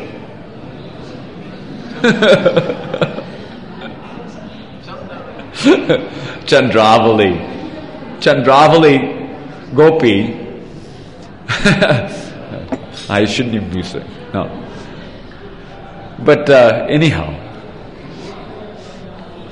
So, because he heard that this dona, this leaf cup, had been taken from Sakistali, Chandravali's place, so he immediately threw it, contents and all, as far away from him as possible, and instructed Das that never ever bring me another such leaf cup from Sakistali again.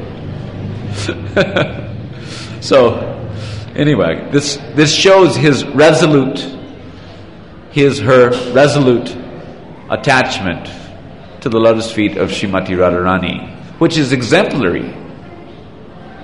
In certain respects, is more exemplary than his supramundane, supra-phenomenal austerities. But the greatest, noteworthy contribution of Raghunath Das Goswami, aside from his renovating Radha Kund, because he is the Mahant, the supreme Mahant of Radha Kund. They celebrate his disappearance. I think his disappearance is just before Kartik, isn't it? On which day do you remember? 3 days before Sarah. 3 days. It's on the Dwadasi or something, isn't it?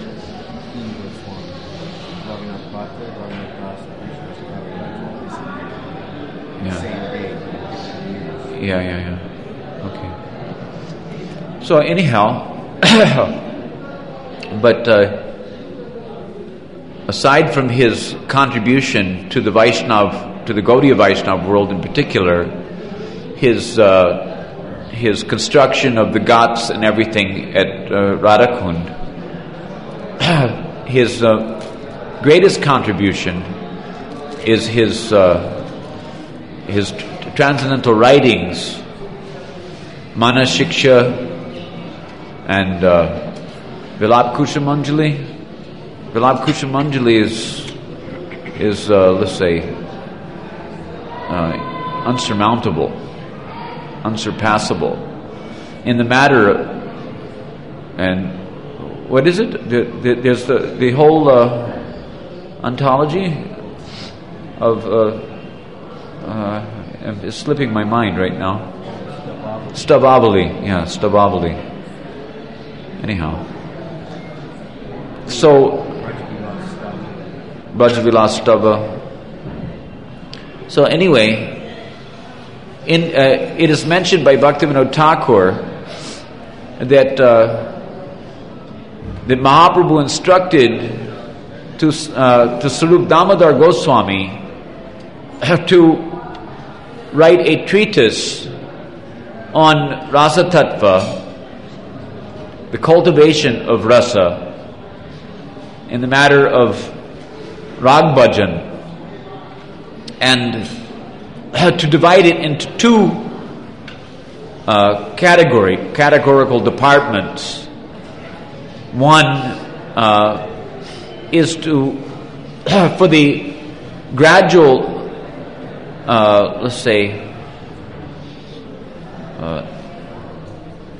the gradual course of Raganuga Sadhan Bhakti, which deals with the,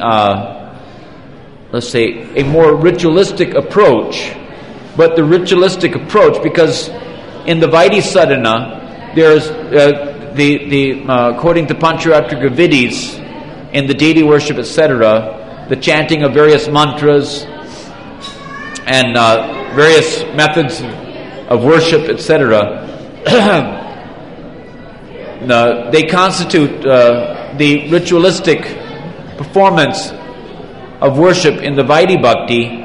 But in the in this particular process of rag bhajan, the very same sort of ritualistic approach is there, but it's directed toward or applied to the entities of Braja, so that the person who is, let's say, more acclimated to the ritualistic standards in the Vaidhi system can gradually become acquainted with the realm of Braja, the personalities of Braja, the type of mantra, upasana, and mantra dhyan, which will pertain to the elements of Braja, so that gradually he can develop an attraction which will engender lobha or greed for the thing.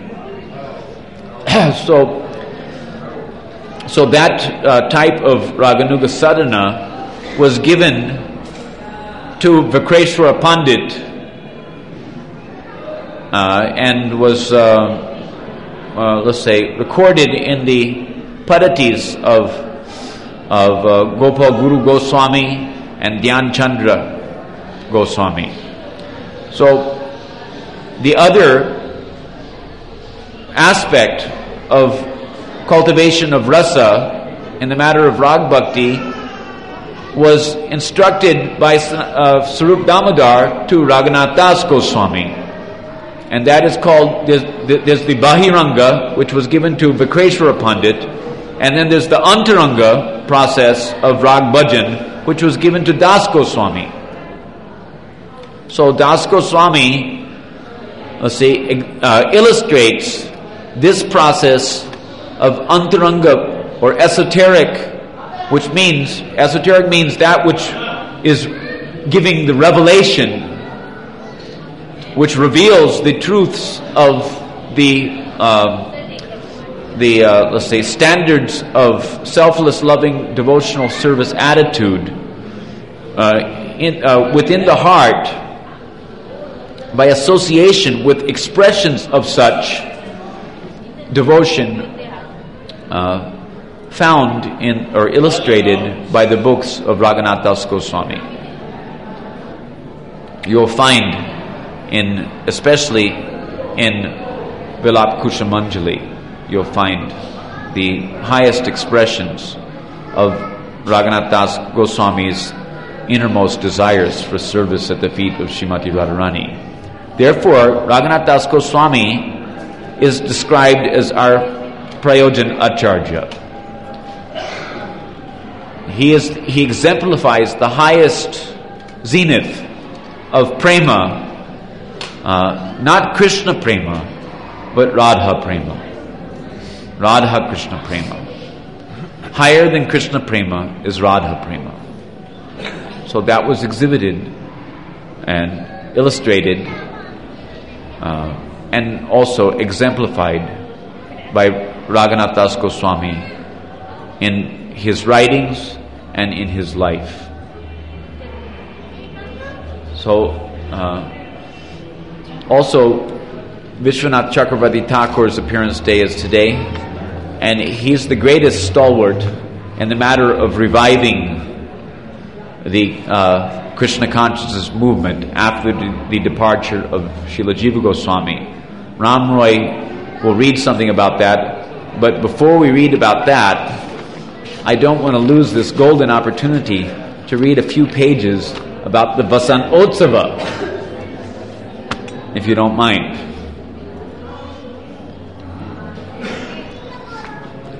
So, where were we now?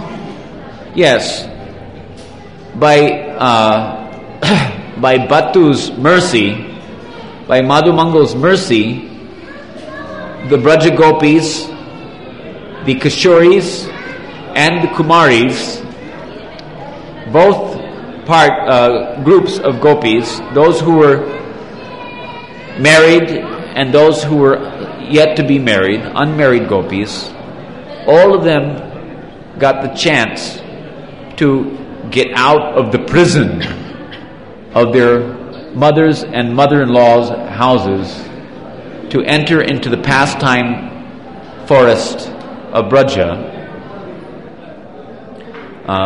for the purpose of, let's say, fulfilling the very essential purpose of their existence in the matter of facilitating and assisting Radha and Krishna's transcendental pleasure pastimes. The tender petals of the kunda flowers of spring broke the fierce tusk of the elephant of winter. This is Kavi Khanapur. And fortunately, Banu Swami, I think this portion was translated by Banu Swami. Either Banu Swami or Subhag Maharaj. Maybe it's Subhag Maharaj, because one portion was, I think the later portion was by Subhag Maharaj. Huh? Banu Swami. So this is more than halfway through the book, so it must be Banu Swami. But anyway, of course, and Mahanidhi Swami has nicely edited it so as to enhance its poetic value. I was told by Mahanidhi Swami that the language in which this was rendered by Kavi Khanapur is so difficult and can be taken in there's so many alternative meanings that it's like pick and choose which meaning you prefer, because all of them make sense. That is why he is called as Kavi, because Kavi means poet, so he has such amazing poetic intelligence. So anyway, you'll notice that this rendering is also quite poetic and sweet. The juncture of winter and spring. No, where were we? The tender petals of the kunda flowers of spring broke the fierce tusk of the elephant of winter. The spring season arrived in the form of a playful lion cub showing his teeth as the stamens of the flowers. The southern breezes forced the chills of winter to depart. It appeared as if the nostrils of personified time had now opened and started breathing in and out. The juncture of winter and spring seemed like the period between boyhood and adolescence. The tender creepers exploded with new buds.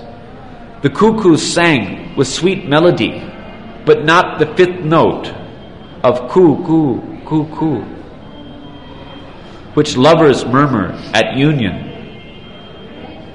Though the southern breezes had begun, they were weak due to their lingering attachment to the Malayan hills. It seems the buds, birds, and breezes simultaneously awaited the departure of the winter season. The creepers looked like pregnant ladies waiting to give birth to fresh flowers. With their gentle humming, the bumblebees inquired repeatedly from all directions about the location of spring. Moreover, immediately upon smelling the fragrance, the cuckoos took shelter in the treetops to savor the fresh mango blossoms. After eating them, they made sweet, drawn-out tunes of coo-hoo, coo-hoo. It seems the cuckoos sang softly in fear that the spring season may not arrive with their favorite food of fresh mango sprouts. The forest welcomed the spring season with the sweet fragrances of fresh flowers. With the disappearance of winter, the forest beamed with delight like a man feeling fresh and clean after bathing. The creepers appeared to be smeared with rich aromas. Overwhelmed with joy, the birds sang happily. It seemed that the wives of the directions smiled favorably at the arrival of the spring season. Sandalwood paste appeared as moonshine to pleasantly anoint the night. The Malayan breezes, moving here and there, carried the sweet flavor of fragrant flowers. The bumblebees, returning to their hives, appeared to be tied up together as they moved about with each other. The mango trees filled with tiny bumps of joy from the touch of the awakening Madhavi creepers. What more can be said about the arrival of spring? It seemed as if Kandarpa had just changed his body. Vrindavan is beautiful, with the different periods of the 6 seasons manifest in different places. But to nourish Krishna's sweet pastimes, the sequence of seasons sometimes changes to suit his needs. For example, sometimes the dewy season comes after winter, or spring season follows the rainy season. Sometimes all the seasons combined approach the Lord and ask if they can serve him simultaneously. With the arrival of spring, Shyam Sundar, our Shyam Sundar, greedy for pleasure and full of prema, decided to stage a wonderful pastime to fulfill the desires of the girls of Gokul, whose hearts surged with Shringar Ras. The hearts of the gopis moved with the speed of the wind to meet the Prince of Braja, who embodies all good fortune. The Vanadevis incited the forest to explode with unlimited beauty and fresh fragrances. Krishna, the ocean of elegance, appeared like a dramatic artist dressed in colorful garments. The Chamari deer prepared the stage by sweeping the forest floor with their bushy tails. The honey nectar dripping from the flowers moistened the rich soil. Wandering Kasturi deer scented the air with the heady fragrance of musk. Swarms of intoxicated bees danced in mid-air and buzzed among the flowering creepers.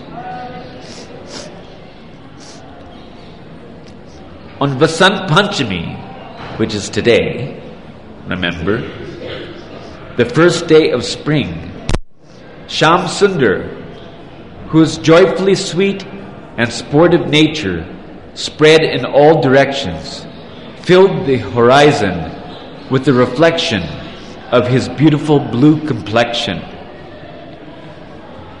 By his inconceivable potency, spring burst into bloom throughout the land of Vrindavan.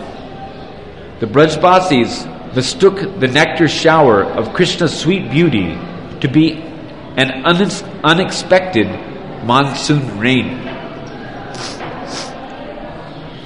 The eyes, ears, and minds of the Brajbasis tinged with joy upon hearing that spring had arrived, and that Krishna hankered to enjoy a festival. The hearts of the moon-faced gopis throbbed with anxiety to meet their beloved.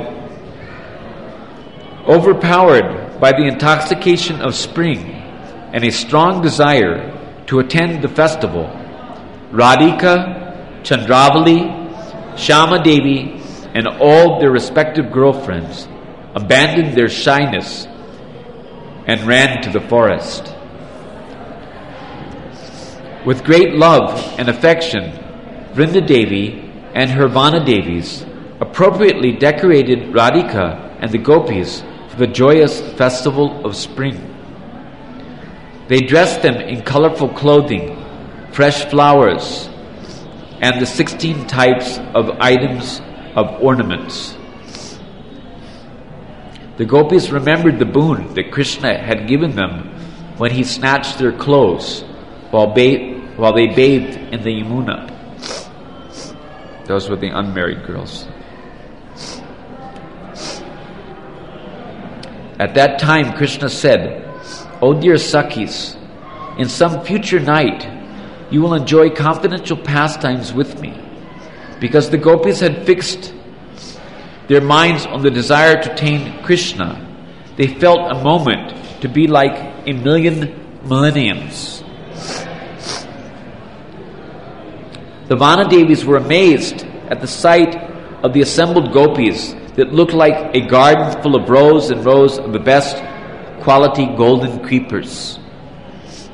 The Vana Devis dressed the gopis, their revered objects of love, in clothing suitable for the spring festival. Vrinda Devi felt very joyful as she personally decorated Radhika with flower ornaments. She set white lilies in Radhika's hair and placed a bakul garland across her hairline that seemed to kiss Radha's forehead. Then Vrinda Devi adorned Radha's hair part with deftly placed red ashok flowers, hung mango buds over her ears, and covered her breast with a Vasanti garland. Due to their enthusiasm to enjoy the festival of spring, the Vana Devis competed with each other in order to quickly finish their work. They bragged to each other, "I will do the dressing." Another one said, "No, I will do it." As a final touch, they smeared the bodies of Chandravali and other gopis with sandalwood pulp and offered them splendid flower garlands. The gorgeous gopis further beautified the forest. The gopis wrapped their bodies in saris covered with gold jari. They wore brightly colored blouses and veils of the finest soft cloth. They chewed tambula, smeared sandalwood pulp on their bodies, and sported fragrant flower garlands. The different articles used to adorn the gopis came from the desire trees and creepers growing abundantly everywhere in Vrindavan. The desire trees also produced the flower bombs for celebrating Holi. These bombs, made of different colors, perfumed powders packed in lac, were so fragile that they would break open just by breathing on them. So how could they be thrown? The desire trees provided other weapons such as flower bows and arrows, pitchkaris, that's jeweled syringes for squirting liquid substances, like they do sometimes in the holy festival, and musk paste. When spring appeared, Matangi, a Kinari goddess who is an acharya of music, and her female ensemble of expert veena players came to play for the festival. The Vasant Rag, which is a springtime rag, personified, accompanied Matangi as an attractively dressed woman. The personified forms of Sapta Swara means 7 notes, and Shruti, marginal notes, also followed her. Matangi approached Radhika, the greatest among the lotus-eyed gopis, having beautiful, bashful bodies overflowing with affection. Although she is an excellent speaker, Matangi flooded with happiness and fell silent when she stood before Radhika. Seeing this, Vrinda said, "Hey Radhe, you are an unlimited reservoir of the best qualities. Please have faith in my words when I say that these ladies are fantastic musicians." Pointing to Matangi, Vrinda said, "This is Matangi, the master of all masters of music. Even the Kinaris, famous celestial singers, learned from her. O supremely cultured and worshipable lady, whose mind will not be elated by participating in this flourishing festival of spring. Matangi has come here along with all her musical paraphernalia just to please you. Her associates are expert in playing veena. Here is Vasant Rag, pleasant and elegant, with her jewel crown, deep blue dress, and the peacock feather in her hair. She is feeding soft, fresh mango buds to the cuckoos. By nature, she is maddened with ecstasy." Seeing Vasant Rag displaying an irresistible joy, Radhika remembered Shamsundar and looked at her curiously. Dressed as a young girl, Vasant Rag considered herself fortunate to have received a glance from Radharani. Then Matangi, the expert musician who walks with the grace of a she-elephant, said, "O beloved of Krishna, who vanquished Kaliya by dancing on his hoods, the 12 associates of Shruti and the 7 associates of Swara have come with me in order to serve your lotus feet. Just hear how their singing far surpasses that of the Kinaris." On hearing their artistic singing, Lalita said joyfully, Hey Sangita Devi, a second name for Matangi, even the wives of the king of the Kinaras could not equal their excellence in singing. Matangi replied, "O Lalita, Shruti will not manifest in a voice full of mucus, like Aindra's voice, full of mucus."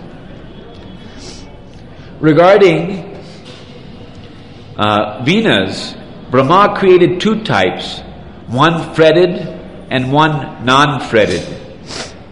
There are 22 shrill notes in a non-fretted veena and 7 in a fretted one. What more can I say? O worshipable one, soon you can test them yourself by glancing over the Shrutis. Once you hear the 6th note along with its 4 Shrutis, then conviction will remove your doubts. Although pleasant to hear, it is impossible to comprehend. Saying this, Matangi, the expert musician, sang the tonic note Sajja and its 4 distinct marginal notes by using the unfretted veena. The marginal notes could be distinguished, manifesting themselves according to the pitch of the veena. The strings of the unfretted veena can be played to give the correct intonation, which is as reliable as the Vedas. After Matangi pleased everyone with her singing, a Sakhi named Sangeet Vidya spoke jokingly with hidden intentions. She said, "Matangi, you have very expertly sung the 4 marginal notes along with the veena, but you did not sing even a single microtone of the 7th or the 2nd note of the scale. Of course, knowledge of the notes is very difficult for human beings." But Lalita Sakhi, Radhika's dear friend, can sing all the divisions of the notes. If you want, Lalita can demonstrate her singing perfection. Though you may be unfamiliar with the marginal notes of each note because they tend to blend in the note, Lalita can reveal all the 22 marginal notes separately by her knowledge of the sound of each microtone.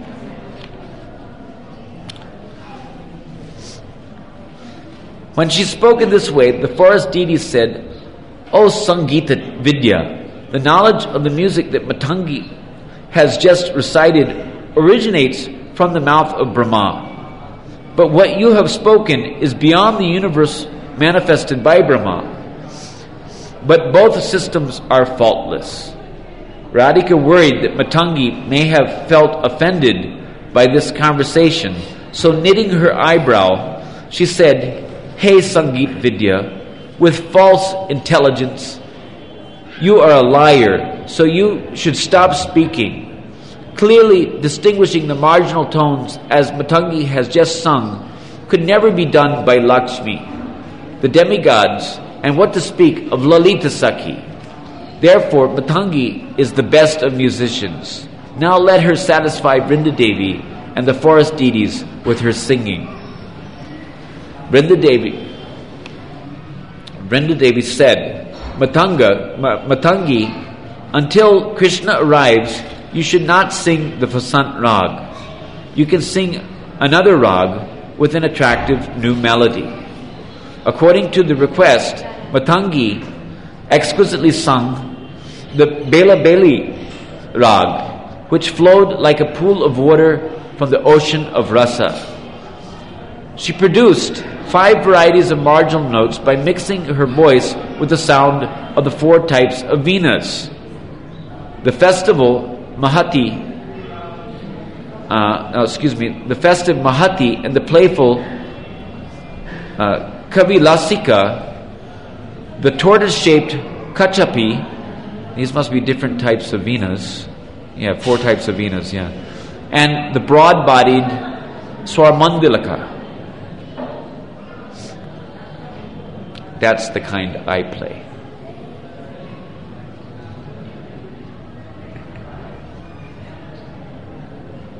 Swarmandalika. That's my favorite. The musicians played each microtone exactly in pitch with her voice, and thus satisfied the ears of everyone. The powerful singing, attractive music, and the vibration of the Venas at the festival transported everyone into a realm of divine bliss. Hare Krishna.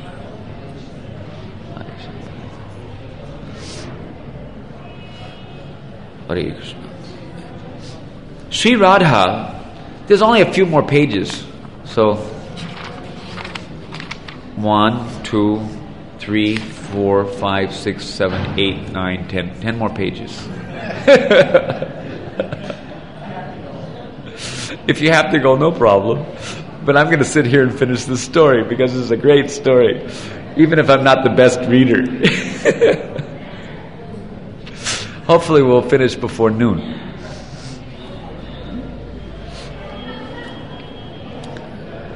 And then, don't forget Vishwanath Chakravarti Thakur. Hare Krishna. So anyhow, what is it now? Or, if you like, it's up to you. You decide. We could let the kirtan go on, and we could move to the side somewhere and finish the story, as you like. What do you think? Huh?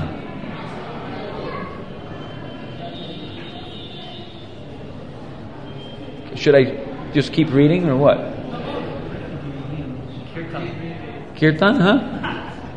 What do you think? Kirtan? Yeah, kirtan. This is also kirtan. Holy hay. Okay, so anyway, I'll read a little more, at least. Kirtan is nice for public, kirtan for the masses, philosophy for the classes, and lila katha for the intimate few. But this is such nice thing. Anyhow. Where are we now?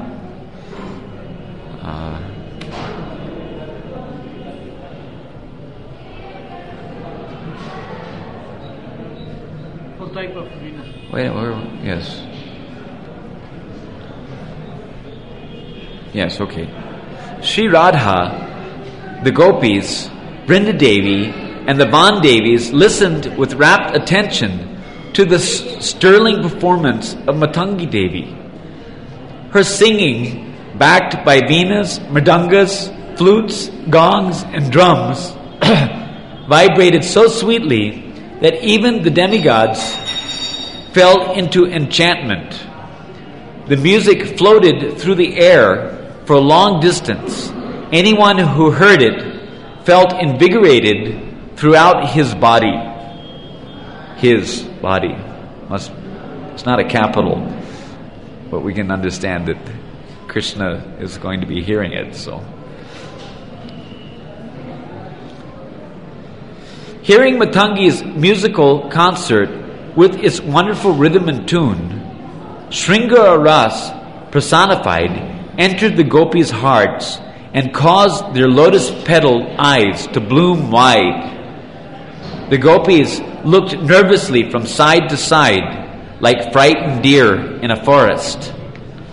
As the gopis stood on the forest path listening to the Vasant Rag, one of Radhika's Sakhis took the form of that Rag and sang happily. Excuse me. Hare Krishna. Upon hearing that Rag, who? Nandikishore, the embodiment of unlimited bliss, initiated a unique spring festival which no one had ever seen before. The gopis absorbed their minds in Krishna when they saw him approaching them with a desire to enjoy. The sweetness of their beautiful bodies increased as fresh waves of ecstasy rose within them. One gopi said, "O Radhika, your eyes are shining with the same excitement that you reveal when intimately enjoying with Krishna. Indeed, Krishna always reigns as the Lord of your heart."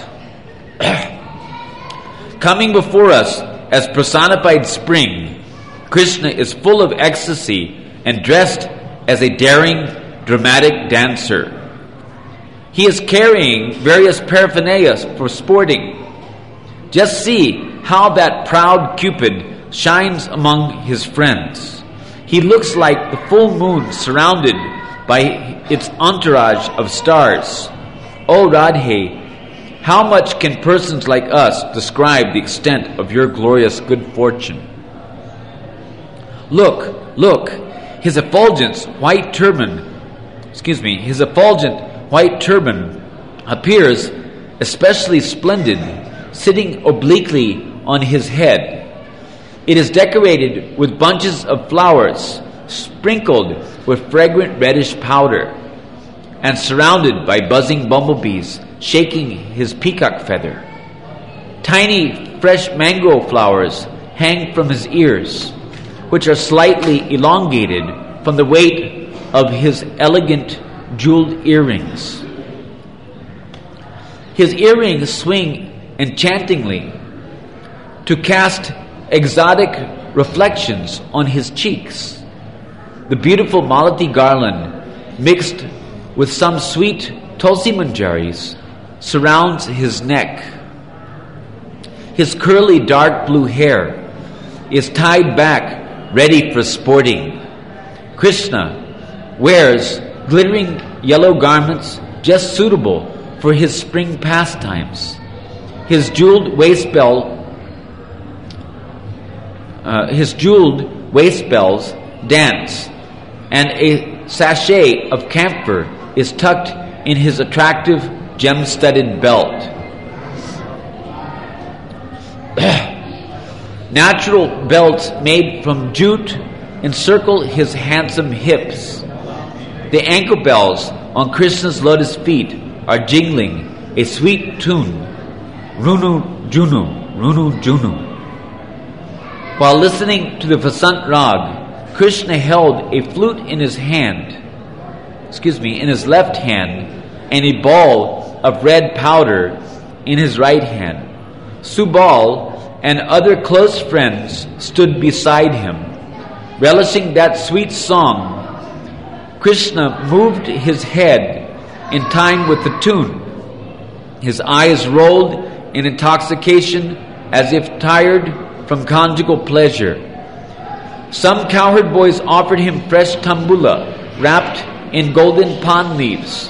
While relishing the tambula, Krishna's lips turned reddish from the drops of betel juice. Soon Krishna and his boyfriends inaugurated the spring festival of Holi by singing, dancing, and throwing balls of fine reddish powder in all directions. The lightweight, sweet-smelling powder just floated in the air. As it gradually fell down, it beautifully colored and scented Krishna's turban, hair, eyelids, and tilak. Krishna's friends sang Charchari and Dvipadika songs in the Vasant Rag with clear marginal notes and notes in the three scales. In this way, they blissfully danced and played while repeatedly throwing red powder balls at each other. One gopi said to Radhika, "Look, just see, the unconscious things have come alive from hearing their singing." Overjoyed by the glance of Krishna, the forest creepers display ecstatic symptoms. The gentle breezes from the Malayan hills appear as a guru to teach the forest creepers how to dance. With their new leaves, they exhibit various mudras, hand positions, to go along with the song of the bees. When someone tries to pick the honey-sweet flowers, the creepers seem to shiver in fear with their quivering buds. Their blossoming flowers appear like exuberant laughter, and they show anger by frowning, with their eyebrows appearing as the swarms of bees. One creeper, seeing Krishna's impulsive nature and being moved by the wind, covered her flower cluster breast with the leaf of her left hand. With the leaf of her right hand, she beckoned her friends for help while shyly smiling with the blossoming flower of her face. Therefore, Radhika, I tell you, in this Vrindavan, how is it possible to remain patient and control one's intelligence during such an ecstatic holy festival? Understanding Radhika's inner mood, Shamasaki said, "O Vrindadevi, why are you agitating us while giving bliss to the moon like Shamsundar? You know how we can never go against your will. so quickly arrange the joyous holy festival and thereby bring unlimited happiness to all of us?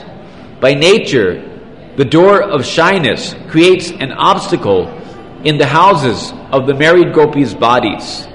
At the same time, their eagerness to love Krishna is so strong that even an axe cannot cut it. Their minds are constantly full of anguish. Although they tolerate it with unrivaled patience, they are in a terribly unfortunate condition. To remove their misfortune, the gopis should definitely do some worship on this auspicious day of the spring festival. During the time of picking flowers, it will be easy for us to perform that puja. O Sakhis, you are the embodiments of auspiciousness and expert in all the arts. Let us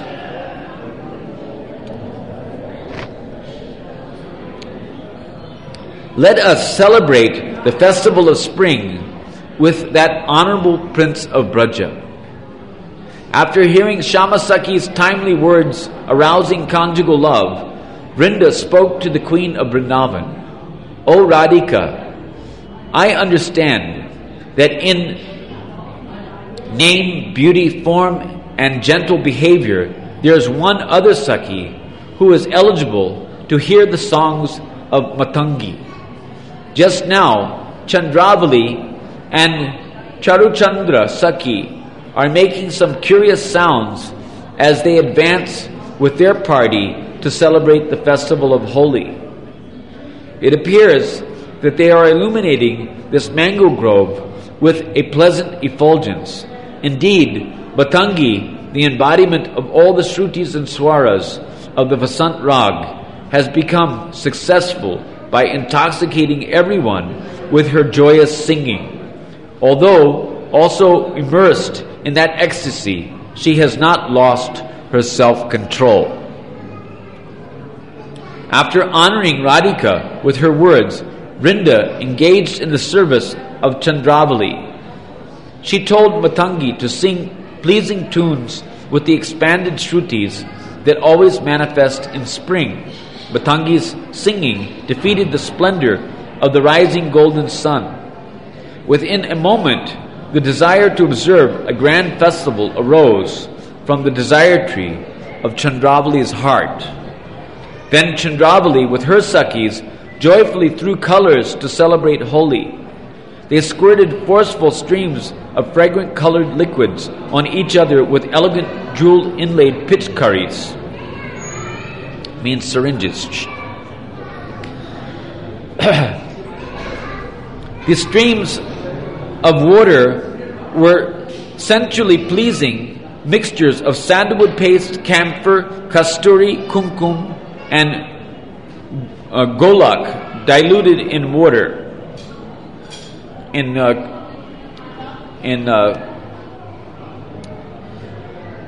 Govindalilamrit, it's mentioned that they also mix mud, which gives it a good splat. It makes it so that it's almost impossible to get off because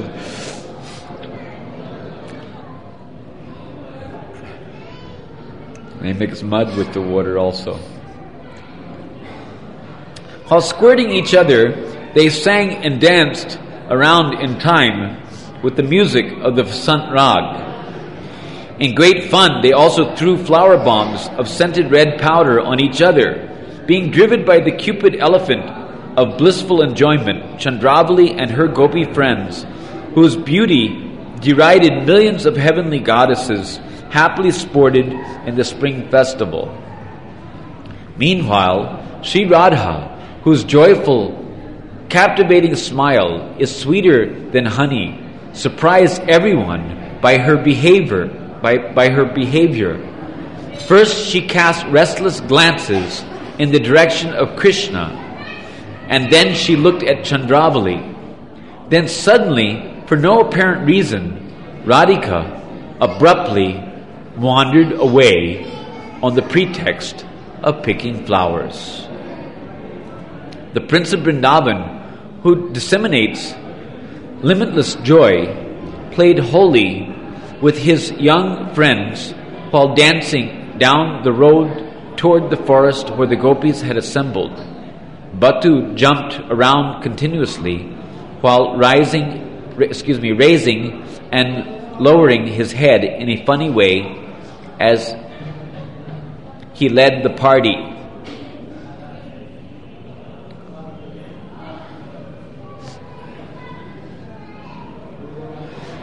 The necklaces on his chest swung pleasantly from his comic movements. While making everyone laugh, Bhattu, Madhumangala, looked in all directions as if searching for something. In the distance, Bhattu heard the sounds and laughter of another holy festival. He heard the sweet jingling of the gopis' ankle bells and bangles as they rhythmically danced through the forest. He also heard the music of venas, mridangas, and murtajas mixing with the sweet singing of Chandravali, Charuchandra, and other Sakhis as they stood in a circle clapping their hands. The blend of these sounds created a charming concert of enchanting music. Hearing that sound increased Madhumangala's enthusiasm to relish the holy festival. In a blissful mood, he spoke to his dear friend Krishna. "Oh Krishna, is it the echo of our own singing that we hear? Or is it someone else's sweet songs challenging ours? If it is not our singing, then let us find out who it is."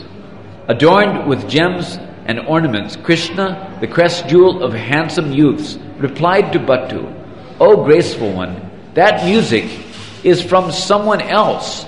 But how come this music is mixing with ours and at the same time..."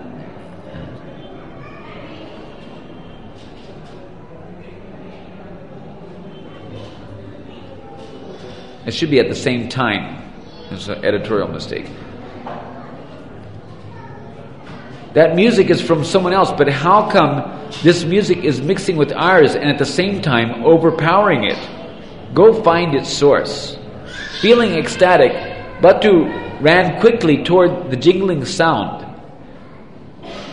There, he saw Radharani, who is praised as the crest jewel of all beautiful women, including Lakshmi, who has charming simplicity, who has reddish palms more delicate than java flowers, who graces the earth with her transcendental form, and who appears like the personified beauty of spring picking the Madhavi flowers.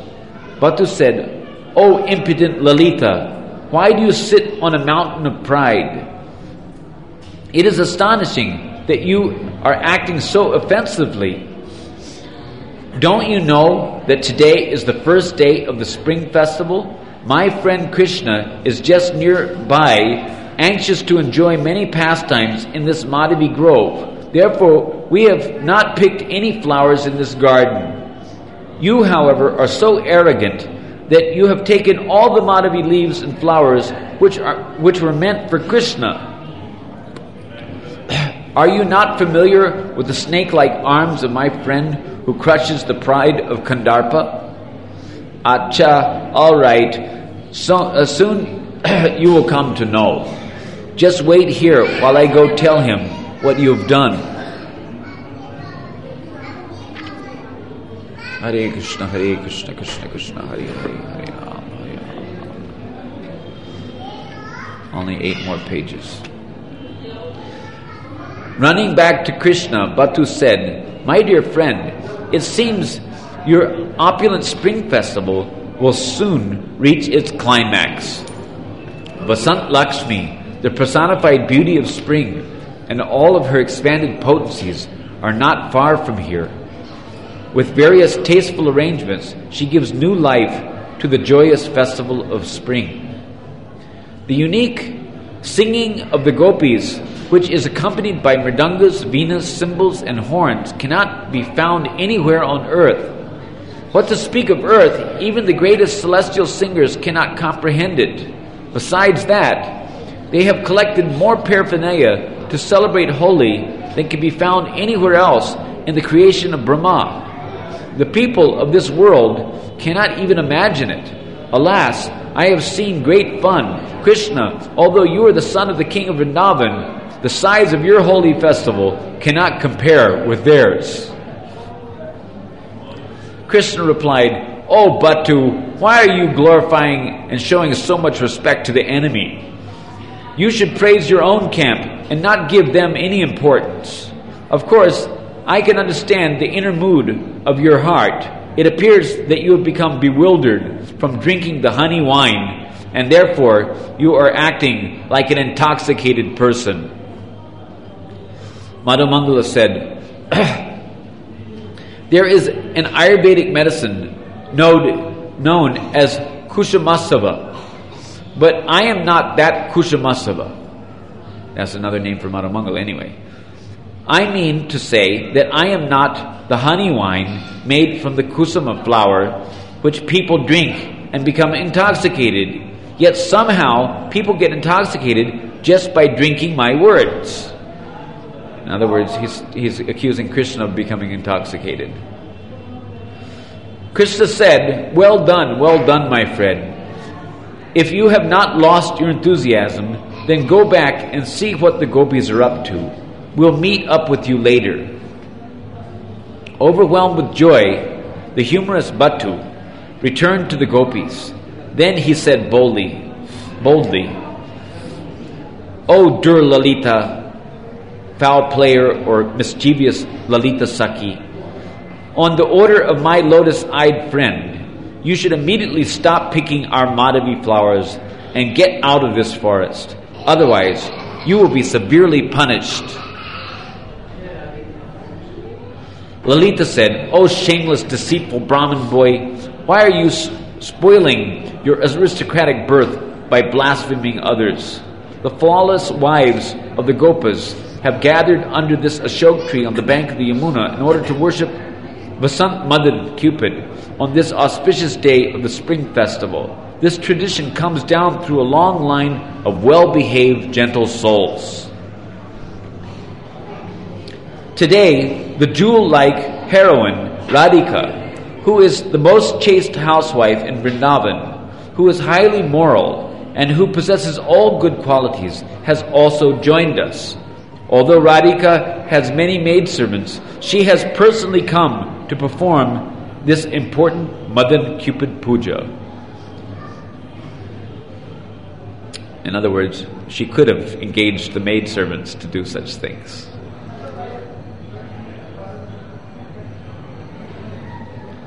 But she decided that she would come and take up the task herself. "So why have you come here blubbering like a crazy fellow?"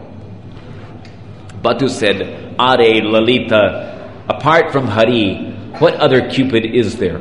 Krishna easily cuts down the pride of Cupid, maddens everyone with desire, and is always intoxicated by it himself. Ignoring the real Cupid, why have you become attached to worshipping some mundane Cupid? Obviously, you must be crazy. Listen, I will do you a favor and be the priest for your Madan Puja. I will chant the benedictory mantras and guide you in performing splendorous worship of Cupid. Now come along and I will take you to him." Radhika said, Hey Lalite, this expert Brahmin is certainly worthy of our worship. Tell Chandravali and Charuchandra to bring good fortune to our village by respectfully worshipping this priest." Overcome with the spirit of Holi, Chandravali and Charuchandra forcibly grabbed Bhattu and covered him from head to toe with varieties of red and purple colors to make him look like Bhatturaj, Shiva, and Shiva, the king of ghosts. Excuse me. Sorry, my reading is a little. faulty. Madhumangala screamed, "Hey Krishna, intoxicated with the joy of Holi, the shameless gopis have gone crazy. I cannot run away because they have blinded me with sindur, kumkum, and other fragrant powders.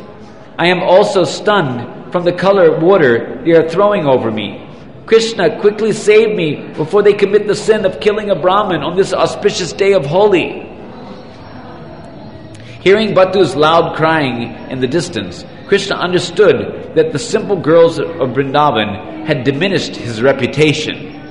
Running there quickly with his friends, Krishna said, "Hala, hala, aho, what a funny scene." The proud gopis glanced at Krishna with a mixed mood of fear, respect, and shyness. Seeing Bhattu sad, silent, and totally defeated, Krishna, pretending to be angry, said, "Hum, ho, why have you love-blinded ladies abused and harassed my innocent friend? Which lowly person is responsible for this offense? Now you will be justly punished." Krishna, an expert fighter, attacked the gopis by hitting them between the breast with a volley of ashok flower balls. The celestial demigoddesses enthusiastically glorified Krishna. Afterwards, a fierce fight broke out between the gopas and the gopis. They threw fragrant red powder balls and squirted each other with heavenly scented colored water that felt soft and soothing. A barrage of colors blanketed all directions. Being light in weight, the colored powders just floated and swirled around in the sky to block the sun and create dense darkness. Although nobody could see each other, both sides fought equally. Suddenly, Krishna boldly entered the phalanx of the gopis. Vibrating like a sweet sound of Cupid's drum, Krishna's flute resounded triumphantly during the battle of Eros.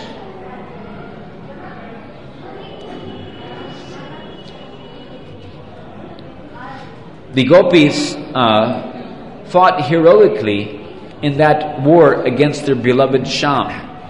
To counteract the weapon of Krishna's enchanting smile, the gopis surrounded him and shot him with the sharpened arrows of their sidelong glances. Somehow, Krishna mounted a ferocious counteroffensive and got free from the clutches of the gopis. But being greedy for more pastimes, Krishna pulled back the bowstring of his dancing eyebrows and shot the gopis with the Sampraswapana, sleep-inducing. Swapana actually means dreaming, isn't it? You have to sleep in order to dream, I guess so. Arrow of his glance. Instantly, the gopis felt dizzy and drowsy. Totally fatigued, they yawned and rolled their eyes lazily. Slumping forward, they fell asleep with their chins resting on their chests. Seeing her army stunned and immobilized, Chandravali, the commander-in-chief of the doe-eyed ones, boldly stepped forward to display her prowess. She tried to pierce Krishna's heart with her fluttering eyelids and arrow-like glances. Attempting to enchant the enchanter of the world, she locked Shamsundar in a tight embrace with her snake-like arms.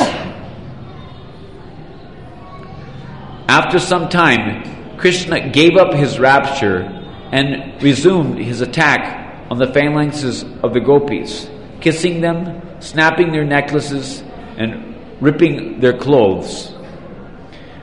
Krishna appeared like an elephant in rut, triumphantly trumpeting joyfully while trampling clumps of lotuses in a forest.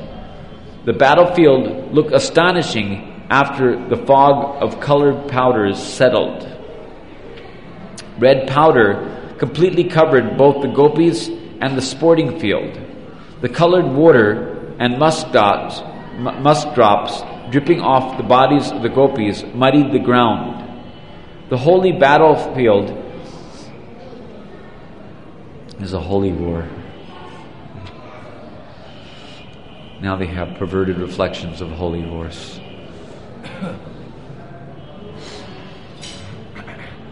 The holy battlefield appeared to be sprinkled with the blood from an elephant devastated by an angry lion. The musk drops on the ground looked like bumblebees smelling that blood. Lying on the ground, the fallen pitchkaris of the gopis looked like the teeth and bones of that elephant scattered across the forest floor. The gopis' defeat drowned Manumangala in an ocean of happiness. Raising his arms, he joyfully danced around and shouted, "He, well done, Krishna, bravo! In my whole life, I have never felt so good. Oh, Murlidhar, that's what they get for putting your dear friend into such extreme distress." Should I go on reading? Huh? Yeah. Please excuse me, but actually I can't read out loud very well. Even since my childhood, my mother had to bring in a specialist to teach me how not to allow my eyes to race ahead of because if I race ahead, if my eyes race ahead down the line, before my mouth speaks the words that I've already read, sometimes my mouth starts speaking words that I read, before I finish the sentence, So they had to teach me, how. So therefore I'm pointing to keep my eyes from going ahead and stuff. But still I get messed up. So forgive me for that. Hare Krishna. Overlook my mistakes, please. Because where are we now? Okay. Just see how the gopis' blouses are torn and their carefully strung necklaces are crushed to dust. All their puja paraphernalia is strewn here and there. Their hair, faces, and breast are covered with colors. They got just what they deserved. But alas, my dear friend, we better watch out, because they can outwit anyone in Brahma's creation.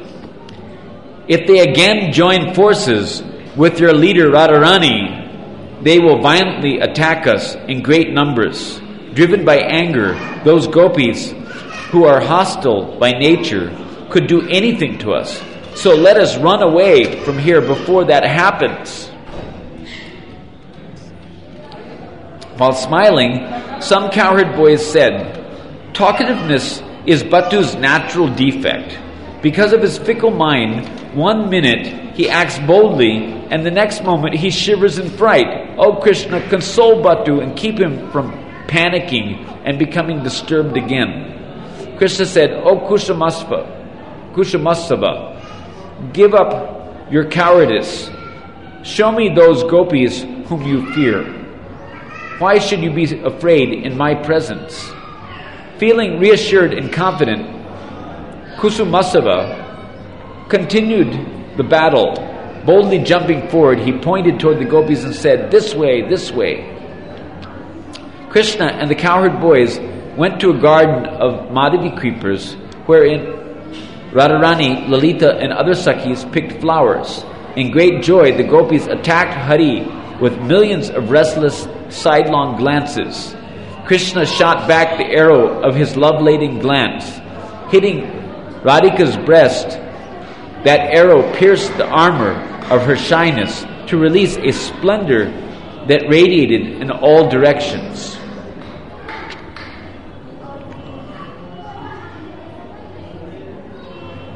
Looks like they're playing Holi already. Somewhere.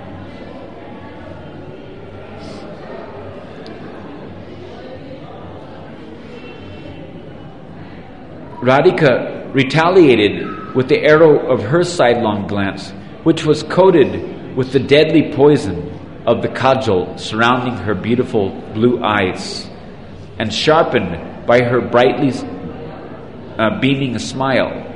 That arrow mercilessly pierced the heart of Krishna.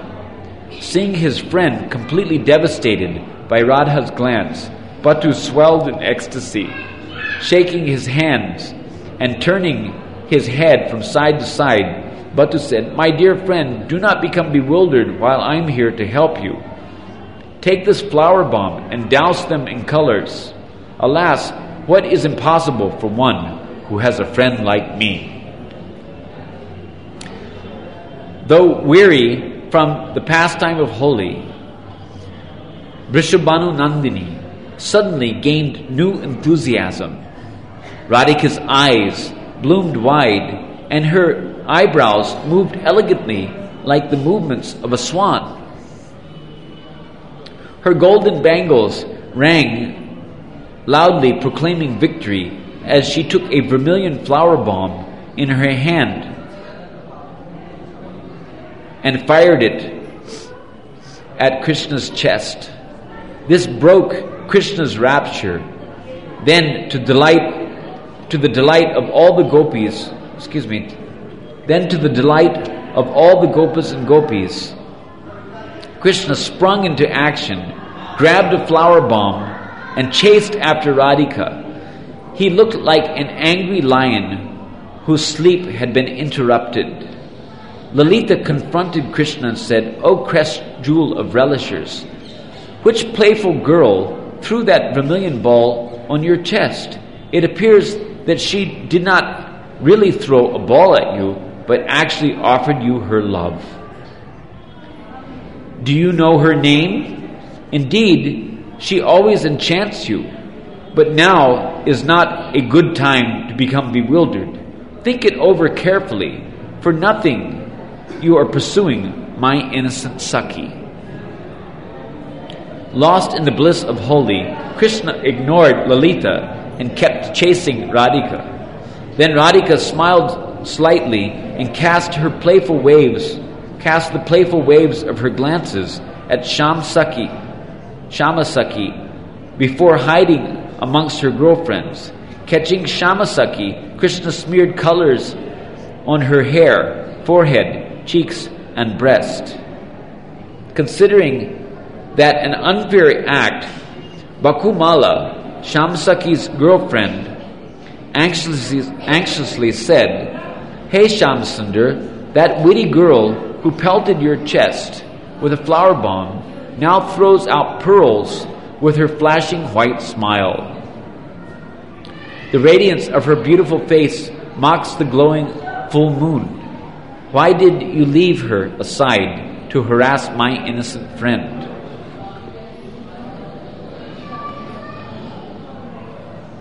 It's getting really late. Oh,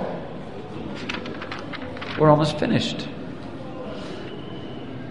After listening to Bakumala, Krishna directed his attention toward Radhika instead of Shama. Eager and full of passion, Krishna approached Radhika and said, "O proud girl, come here and show your strength by throwing these balls at me." Being overwhelmed by Radhika's presence, Krishna smiled slightly and cast a sidelong glance as he moved closer to his beloved. Radhika shouted a command, "O Sakhis, surround him and smash him with your flower bombs." With indistinct voices sounding like sweet cuckoos, the Sakhis chanted, "Ghetto, ghetto, surround, surround.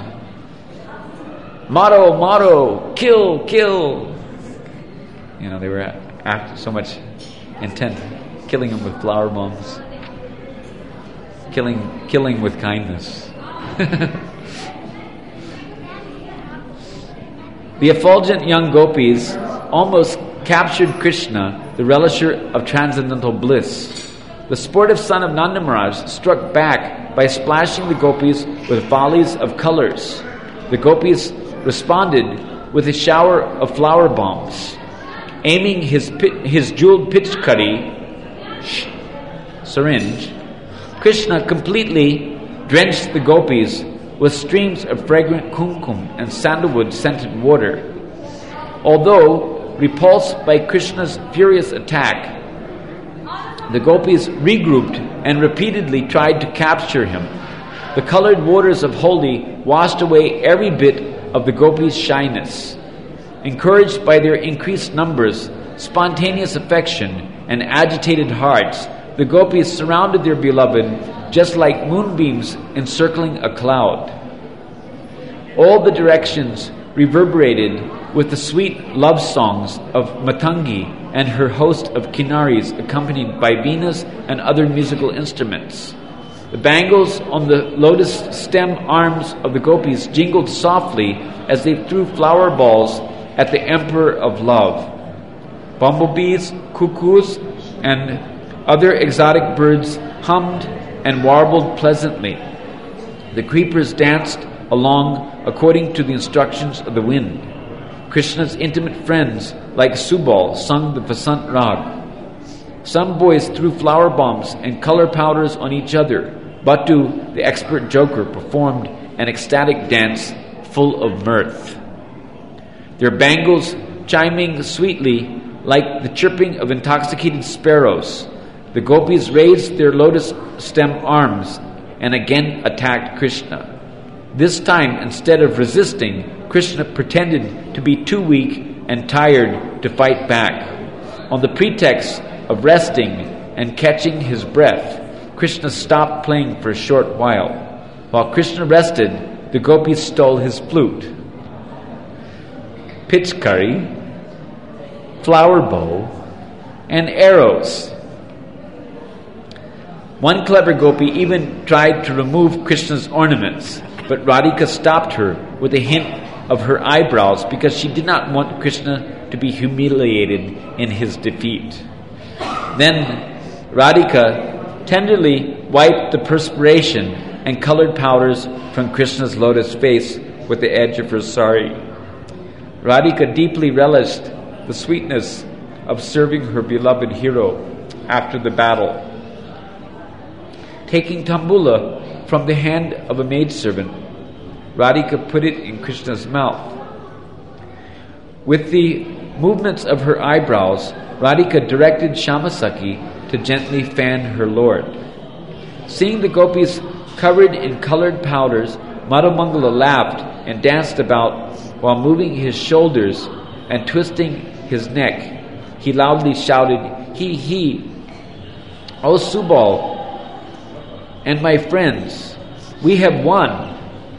Today Krishna has broken the pride of the famous daughter of King Vrishabhanu. Now she spontaneously serves him like a humble maidservant." What could be more amusing? Although our dear friend Krishna is slightly exhausted from the battle of Holi, he shines gloriously with his triumph. This is certainly befitting. Alas, alas, how could Krishna not be victorious? With a counselor like me, success is automatically guaranteed. After saying this, Batu happily raised his arms and danced about blissfully. After all, he's the one who arranged for the whole thing, so. All the gopis and gopas thoroughly enjoyed the funny antics of Batu. Overwhelmed with delight and satisfaction, Radhika kindly gave him her own pearl necklace. The Vanadevis, led by Vrinda and Matangi, rejoiced upon seeing the sweet loving exchanges of Krishna and the gopis. Everyone experienced the greatest happiness by playing Holi. Concluding the festival of spring, Krishna played his flute and walked away with his friends. They entered a shady grove to rest amidst the pleasing sound of the buzzing bees. Losing their gravity, the boys submerged in an ocean of joy as they smelled the sweet aroma of the forest flowers. Radha, who is expert in the 64 arts, relished unlimited happiness during the holy pastimes. Pleased with the superb musical performance of Matangi and her associates, Radhika gave them many valuable presents and dismissed them. Afterwards, Radhika and her friends relaxed in a beautiful mango grove wherein Krishna had often played. Joking and laughing, Radhika and her intimate Sakhis then enjoyed a sumptuous feast. See, even the Sakhis, they enjoy feast. You can imagine. So anyway, that's the end of the Vasantotsava chapter. We made it all the way through before 12 o'clock. So, anyhow,